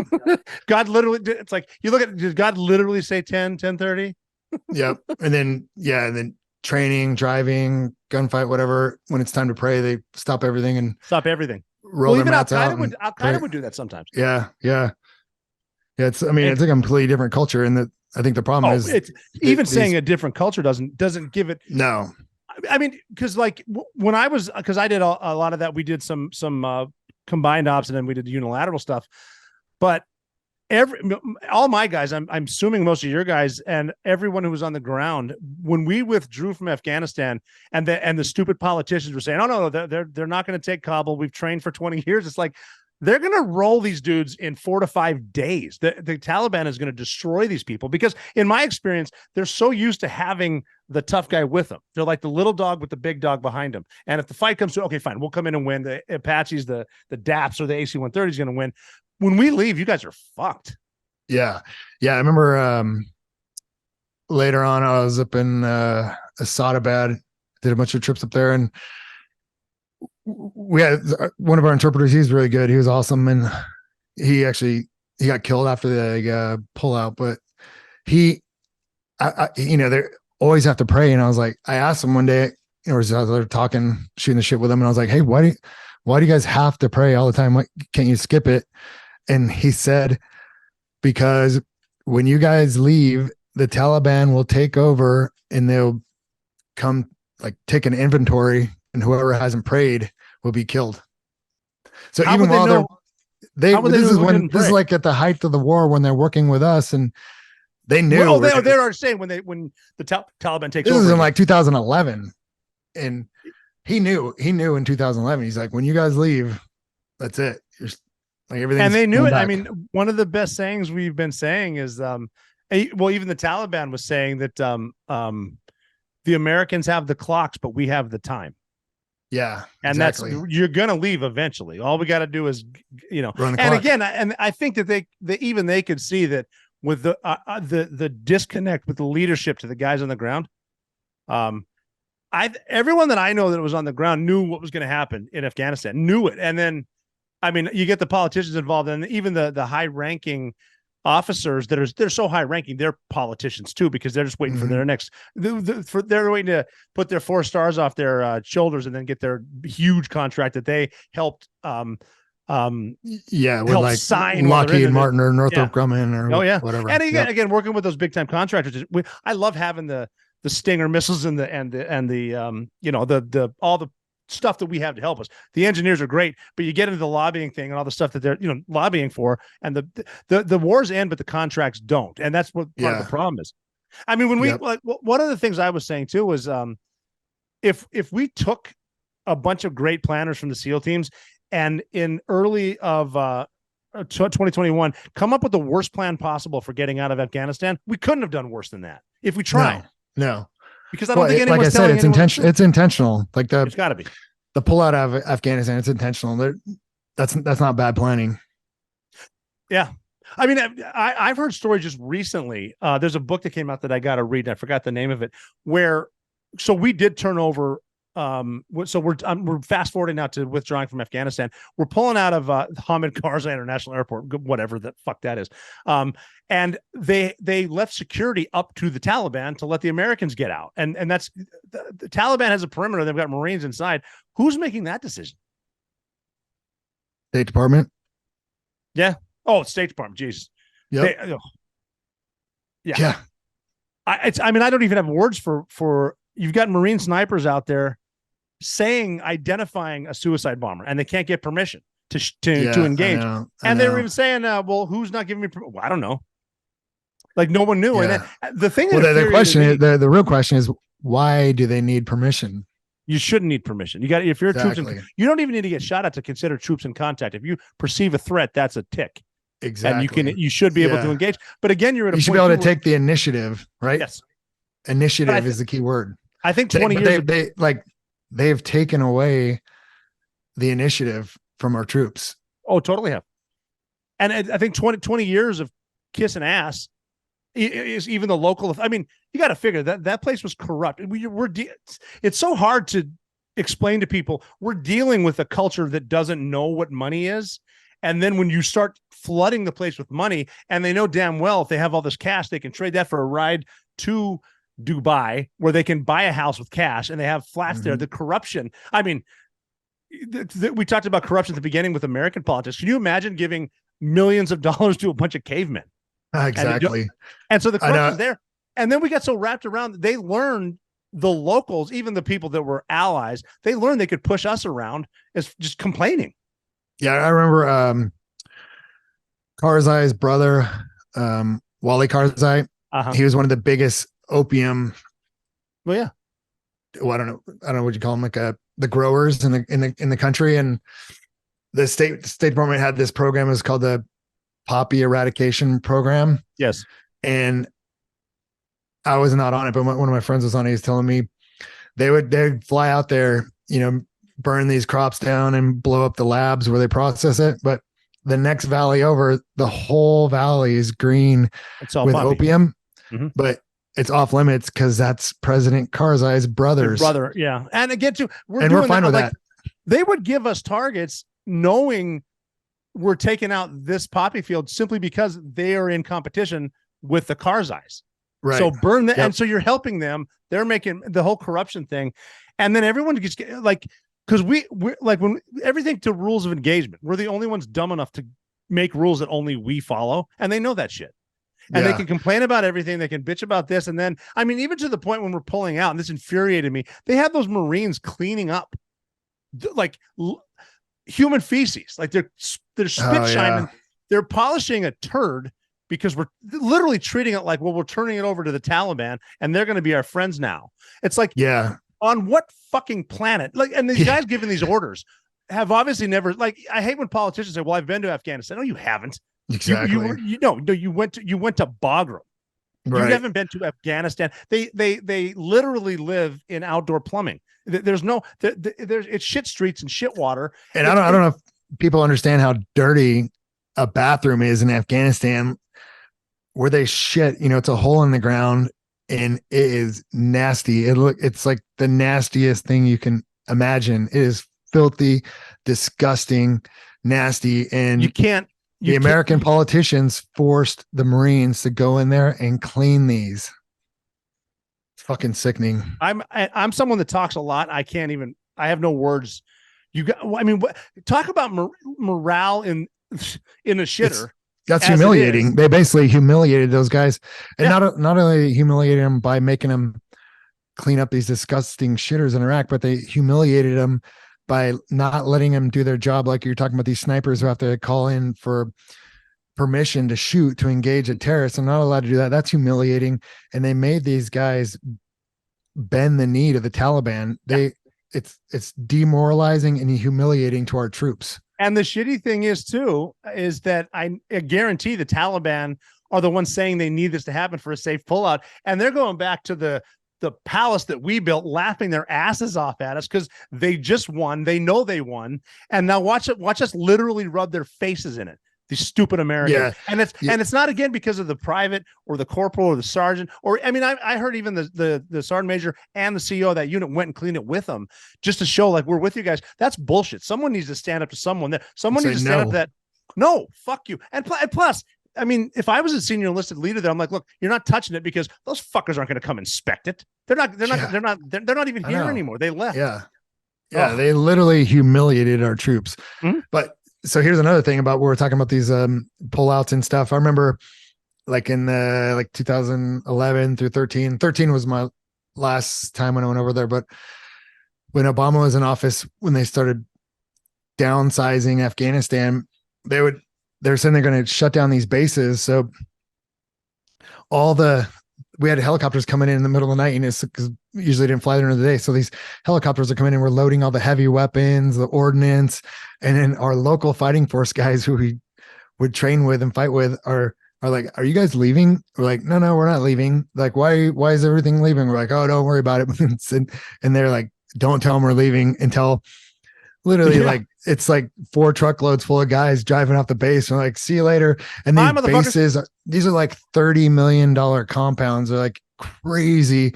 And I know one of the guys went back there a couple months later, and they had taken all the wiring out of the walls, the copper wiring.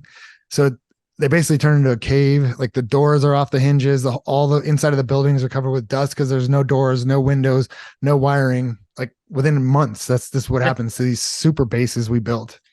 And again, too, which is the homesteading that we did there, because you got to figure when we went to Bagram at first, it was, it's an old Soviet base, and the Soviets don't exactly, live in comfort. And it was a shithole. And then we built it up to a spot where they were literally handing out speeding tickets to guys from Gold Team that got an high value target. They're driving to the airfield. They got pulled over, almost drew down on the goddamn MP stopping them because they're speeding. And the speed limit was like 3 miles. Who the fuck has a speed limit? And where's your reflective belt? It's like, this war's so over. Crazy. We've lost because, let's be honest, because a lot of times, at the leadership level, we're just a bunch of pussies. We're trying to play nice with everybody. That's what these politicians do. They try to say the right thing or what. It's either on purpose or they're. Again, I'm feeling now the blood's moved from my eyes. That's why we don't. That's why we don't win wars anymore.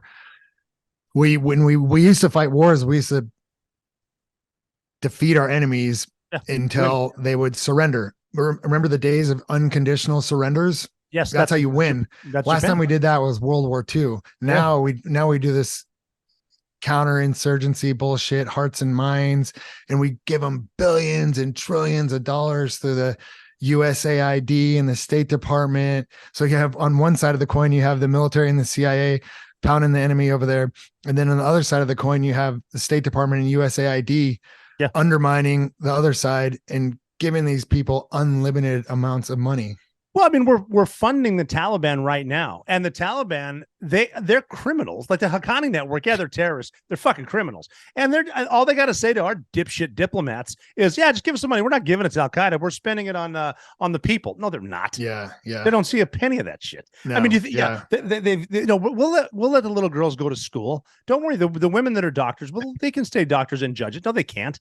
Yeah, and the Taliban is now one of the best equipped fighting forces on the planet. We left them everything because, they said, well, it's cheaper leaving it there than it is bringing it back. No, it's just because the politicians and the lobbyists and the generals know that if we leave it there, we need to make more. So let's just sign another contract to build more. Let's get more Humvees. Let's build more stuff. We let them our body armor, our camis. Like even over in Ukraine, they want to put Abrams in there. Well, we got to give them new Abrams. Well, there's how many thousands of Abrams are already in Europe? No, we got to build brand new ones. Why? Yeah. Well, because we have the contract.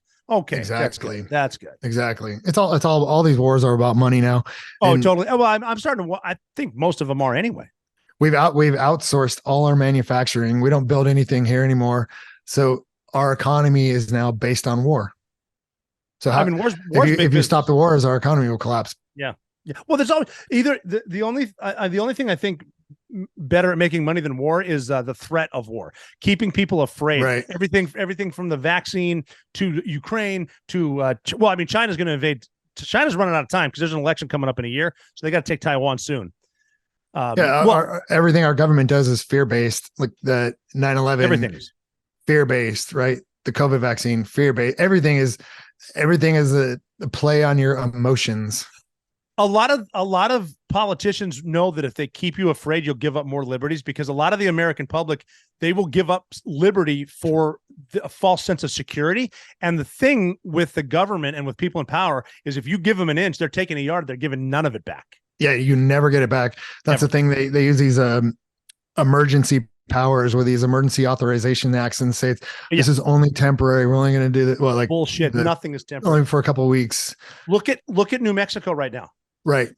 Second Amendment. The governor, one woman decides because she's politically unpopular, I can declare the Second Amendment null and void. Right. You can't do that. And she does that through the Emergency Powers Act. Emergency authorization. Just because you see it as emergency doesn't mean the Constitution was written for that reason. Right. I think the only emergency going on is on our southern border and in Ukraine. Yeah, I think the biggest emergency is the southern border because I mean, like we said, a lot of these terrorists, not the ground pounders, they're smart dudes. Like if you needed to get into the United States, where are you going to go? The southern border. Yeah. Oh yeah. Everybody on the planet is going through our southern border. How many unchecked? I mean, we're so dumb too. Like up in New York, we're letting all these illegals in that we're funding. That's not with the taxpayer. Whoever's listening to this, if you bought anything and pay taxes on it, you're paying for these. But instead of kicking people out, doesn't matter what country you're from, you need to get a translator now to speak that kid's language, which is complete bullshit, and it's hurting the taxpayer. Right. Yeah, I heard something. Somebody told me this a couple of days ago, saying that our government is trying to reignite the COVID thing for the elections, but it's not working. So shuttling these illegal immigrants around the country is, they said, it's basically like moving assets. And then the next big thing is going to be immigration riots. It's going to be something because so the American public is onto the mask and they're onto the vaccine thing. The survival rate for COVID was like 99.5 or something like that. Yeah. But I mean, we haven't caught on to Dominion yet. And I don't want to get too much into that because I don't want to spend the next 2 decades in prison. Exactly. But I mean, did you notice that? Because you got to admit, most of the media is in cahoots. And did you notice they make you say, but you admit it was a free and fair election, right? But you admit it was a free and fair. Okay. Yeah, exactly. And that's a whole different episode, whatever. Yeah. But I mean, you got this and like I've had arguments about, not arguments, but I got yelled at about the Second Amendment. And believe me when I say the right to keep and bear arms, you need to, because it's getting tyrannical. Like the only thing I suggested was maybe crazy people. There should be something. God forbid you mention that. For the record, I hope you have as many guns as you can. But but just have a politician, because this is the first politician just to try. Let's see how far we can get away. Okay, it's only 30 days because they're saying, well, you can't sue me in 30. You can, but no one has the cojones to do it. Right. So now it's 30 days and it'll be 31, 32. And then 2 weeks. One state. Now it's 2 weeks and it's three states and it's gone. Well, I mean, even look at now, like last week. So this is the week of, like we said, 9/11, 22nd anniversary. Last week, the Biden administration agreed to give, was it $3 billion to Iran, or was it $6 billion? $6 billion. And it's so there's sanctions on them. They froze a bunch of, the world's, the number one state sponsor of terrorism is Iran, and they're involved with everything from Al Qaeda to Hezbollah to Hamas to ISIS. They're involved with all of them. Then recently it's the oil tankers are hijacking left and right. Yeah. That's because we won't do anything. And then you'll hear people on the left say, oh, no, that was Iran's money anyway. Well, yeah. But we froze it for a fucking reason because that's a deterrent, sort of. And then they'll say, well, they're only using, I don't know why the left is so in love with Iran. Well, we'll let them enrich uranium just because it's for peaceful reasons. Bullshit. Yeah, if you think Iran, you think Iran is making nuclear power for fucking so they can have air conditioning, you're out of line. They're trying to wipe Israel off the map, and you next. Exactly. Yeah, but you can't admit that because it's a fantasy land. That some of these it makes people, no sense because the left is so with this anti-Russia thing, right? We have to defeat Russia. We have to pour money into Ukraine. We have to give all our stockpiles and weapons to Ukraine so we can defeat Russia. Well, Iran is Russia's biggest ally in this fight, and then they want to defend Iran. So how does that work? Yeah, Iran, Russia, and China, they're all together, and then North Korea is in the mix. but Iran is actively giving Russia ordnance, drones, technology. China, I mean, I'm sure China will, but they're trying to play the middle right now. But China's smart about it because Iran is just openly doing it, and then our people on the left say, "Yeah, look, we got to destroy Russia, but let's give Iran $6 billion." Yeah, not even realizing the contradiction there too, and they realize it. Yeah, but as long as the media is controlled, the media is going to tell you exactly what the big green machine, the deep state, wants you to hear. And a lot of people, I mean, there are people out there on both sides that won't turn off this news station or that news station. They refuse to watch all of them and then do any research of their own. I'm just going to be told, I'm going to be the sheep here, and I'm going to do exactly what they tell me. That's why back in the day they used to call TV channels programming. On today's programming, because it programs your mind. I mean, it's hard to believe we're at a point on 9/11 they announced they're giving Iran this money, and that's on. I mean, you mean to tell me that nobody in the press corps or in the communication section of the White House noticed it would be 9/11 when we announced this? Yeah, and then that's intentional. It's a slap in the face to the victims of 9/11, to the people that people that deployed like us. It's a slap in the face. It's intentional. All this stuff is intentional. There's no coincidences or bad decisions. I'm trying to figure out what it is. It's got to be personal power and personal wealth. It's got to be. It's to demoralize the people so they can control them. That's what I think. Control power. Control. So power. Our fearless leader, President Joe Biden, was over in Vietnam on 9/11. I have my own theory why he wasn't at Ground Zero. What is yours? Why he wasn't in New York? Like I said, it's a spit in the face. It's a spitting on the graves of the 9/11 victims and the soldiers. Possibly. I think it was because even in New York City, one of the bellies of the beast, I think they don't want to see how the locals responded to Joe Biden showing up. I think it would have been brutal. I'm talking, especially like even though he's Scranton Joe and blue collar Joe with the aviator, I think he would have got booed. And then, plus, he doesn't want to take any questions from any legit questions from any family members because he doesn't have an answer. Oh, right. Yeah. That makes sense too. And he was even saying, well, 22 years after Pearl Harbor, we didn't go there. It's like, well, going to Hawaii back in the 40s was quite a bit different than it is now. Like it was something to get there. You can drive to New York. But I don't think he wanted the response. But even Joe Biden said I was at Ground Zero on 9/12/2001, and it was like looking through the gates of hell. Well, first of all, no, it was a lie. He was giving a speech on the Senate floor. And I'm at the point now where I don't even know if he knows he's lying or he's so demented he thinks he was there. I think it's both. I mean, he's been lying his whole career. He got caught plagiarizing things. I think he just says whatever he needs to say to get by. Well, it used to be you can go to the Kiwanis Club back in the early 80s, late 70s, say whatever you want, and no one's holding you accountable because you wouldn't think that one of these from an old school video camera can now be projected worldwide on the internet. He was full of shit the whole time. Yeah. Even when Barack Obama, who doesn't even like Joe Biden, said, never underestimate Joe's ability to fuck everything up. Exactly. President Obama's a smart dude. Yep. And I think that's kind of like I think he picked Biden the same reason that Kamala Harris was picked for Biden, because you don't want to get rid of the president. You have this one now. I think this day and age, politicians and news media, it's standard operating procedures to lie, to push their narrative. That's all it is.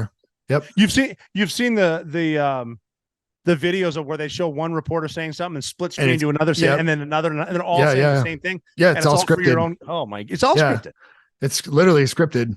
And then have you seen that thing? It's a graph, and I think it goes back to the 70s or 80s. There used to be like 50 corporations that owned all the newspapers, news outlets, and now it's 5. About 5. Everything is owned by the same people. Mm-hmm. It's all synced up. All the stories are spoon fed to the reporters, and they have to stay on script. Like, look at Tucker Carlson. He got fired for going off script. Mm-hmm. He spoke too much truth.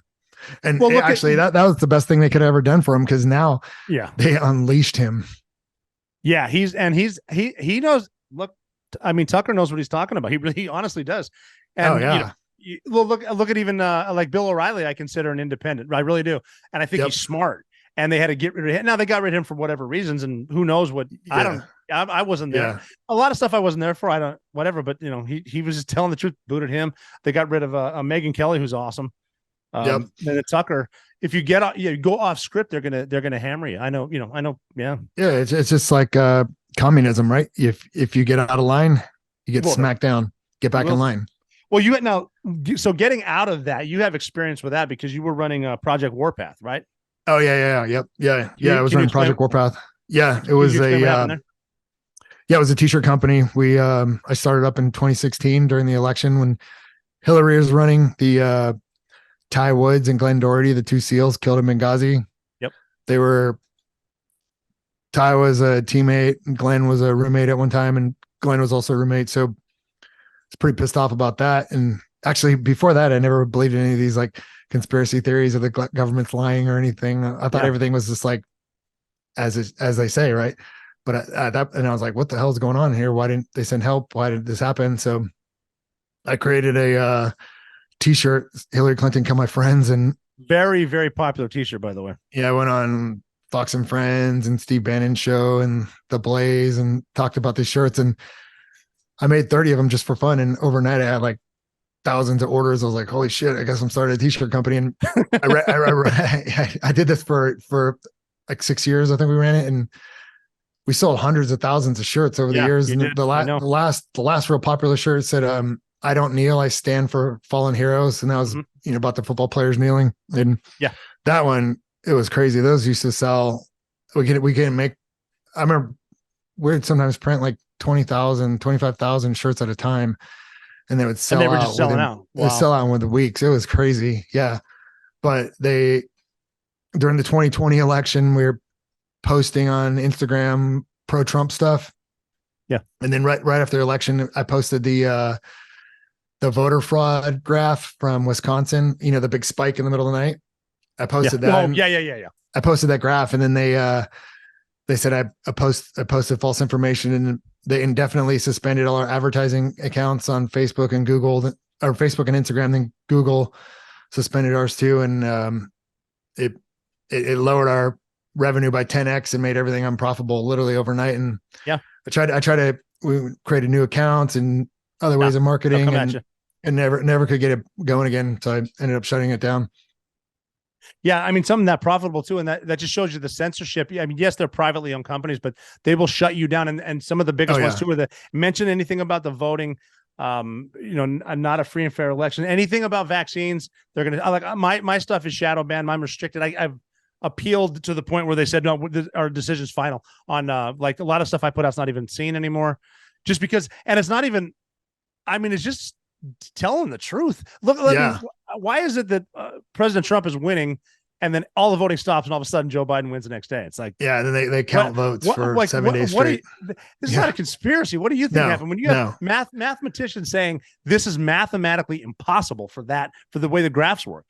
Right. And and then when Elon Musk bought Twitter, he had these Twitter files, and they dropped all these files showing the Department of Homeland Security, FBI, the White House, they have these backdoor channels into Facebook and Twitter, and they actually, send like, hey, we want this guy censored, blah blah blah, and they're like, okay, so then they shadow ban him, or so. Yeah. Who knows who's? It may not even be the employees at Facebook and Twitter and Instagram. I'm sure it's part of that, but then you got these government shills sending them emails, telling them to censor people because they don't like what they're saying. And these are unelected officials. Well, of course they are. That's how the EPA is making rules. You like the EPA is not allowed to make laws, but they make laws. They make all the stuff for the greater good of climate change. They're saying right now, so obviously white supremacy and global warming are going to kill us all, because they say that if the temperature of the planet goes up 1.3 degrees, it's going to be catastrophic, not considering all the spots are going to go up 4,000 degrees because we got hit by nuclear weapons. Right. Like they're not even thinking straight. And you say anything and they shut you down. Here's what and I know these are smart people. There's a dude in Hollywood, Rob Reiner, a very famous guy, and he said Trump can't run. They got to put him in jail. There shouldn't be a third party, and we need one candidate. It's like you're literally describing fascism right now. Right. To save democracy, that's not saving democracy. You're installing fascism, and you're anti-fascist. You have no idea. You got to know what you're talking about. There's got to be a reason. I mean, we basically have a uniparty in Washington, anyways. You know, with this, true. These politicians, like we're talking about earlier, they did work for the donors, special interest groups, and lobbyists. Yeah.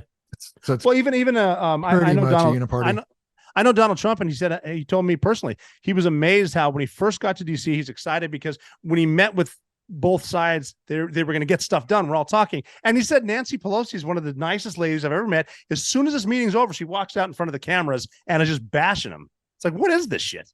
It's Washington, D.C., man. Theatrics. Yep. Theatrics. It's completely. They got to put on their show for their donors, and I don't even think they care about their voters. I think it's mostly their donors. Well, their voters. There are people out there. They're voting for. They're voting for either a D or an R. And don't worry, D's. If you didn't get enough votes, you will at 4 a.m. Exactly. So exactly. I mean, even like 2,000 Mules, you can't find it anywhere. They just shut it down. That's a great documentary. Oh yeah. Greg. But it was a free and fair election. Just so we're all clear, free and fair election. Oh, yeah. It's crazy.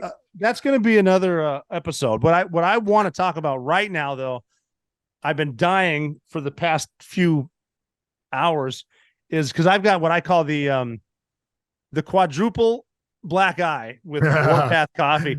No, I've got a double black eye. Dude, tell me about Warpath Coffee, because you started this company when Project Warpath went away. Yeah, and I like. But my favorite part of the day is making a French press. And I talked to you about this, and so you sent me your coffee for the first time. Yeah. And it's out. Warpath. Where can you find Warpath Coffee, by the way? Okay, so you can find it on warpath.coffee, or you can just do warpathcoffee.com. They both go to the same website, but the main website's warpath.coffee. And I started it when Project Warpath got censored, and it was basically dying, and I was pouring a bunch of money in it, trying to reignite it. I've been wanting to do coffee for a while. I did a Hillary Clinton Kill My Friends coffee, like way back, like 3-4 years ago. And then I was wanting to do more coffee. So I was like, hey, this is the time. So I originally started. Hillary Clinton coffee is good, except if you drink too much, you end up killing yourself. Exactly. Yeah. I need to do Epstein didn't kill himself coffee. So I started it on. I started and tested it out under Project Warpath to see if people like it, and people loved it. So I love it. My wife and I made the blends, and we got a roaster we work with. He roasts for us. He's been roasting for like, I think almost 35 years now. It's incredible coffee. So I shut down Project Warpath and just switched over to Warpath Coffee. I've been keeping it out of politics. No crazy posts. Yeah, and I made a bad joke there. Don't get too political with this, because I love this stuff, and I promise I don't want you to get rid of it. Like I started, like I said, the quadruple black eye because my wife got me. Santa got me a kick-ass espresso machine, and that's like my favorite part of the day is making that 4 shots of espresso on a little bit of a coffee on top, and it's just that's some serious. That's a lot of caffeine. I do the double black eyes. I'm pushing 50, so I'm running out of energy, and I like to golf every day, so I got to get some stuff going. But that's my I'm pumped but people love this coffee. I mean, I think we're about 18 months into it, and we have like, I think we're like the 2,300 5-star reviews. Like, people love it. Once they drink it, they're like, dude, this is the best coffee I've ever had. I'm not drinking anything else. It is really good. Well, I just got another package. And so I love the dark blend. I got the breakfast roast. And then, so Jesse loves the chocolate roast. Oh yeah. Yeah. But nice. The one I told her, I said, I want to try the maple bacon. The maple bacon. And she said, we were just on the phone before this. I said, I'm trying the maple bacon. And she goes, that can't be it. I said, look at the box. And she looked at it. She goes, I'll be damned. So I'm trying that tonight. Or maybe tomorrow. I want to sleep a little bit. I'm all amped up. I was actually testing out some different flavored coffees, and I tried a glazed donut. It's like a jelly glazed donut. Dude. It smells. It's all the aroma. It smells like a jelly glazed donut, but the coffee just tastes like regular coffee, but it has that aroma of. That's kind of cool. Yeah, are you making that cool. one? I don't know. Maybe next year. Cool. Right now I'm gonna pretty soon gonna drop a pumpkin pie and holiday blend. I did a holiday blend last year, so people love that holiday blend. They ask me all year. They're like, dude, you should just sell that year round. So I might just keep that on the shelf. That one is, what is it? It's dark chocolate, cinnamon, and hazelnut. It's good. People love the holiday blend. Well, I'll tell you, they do. I'll tell you, if you sold the pumpkin pie blend around year round, that would be a good one, because people freak for the pumpkin spice all the time. Oh yeah. I know women that I think have killed people to get in line for it. Yeah.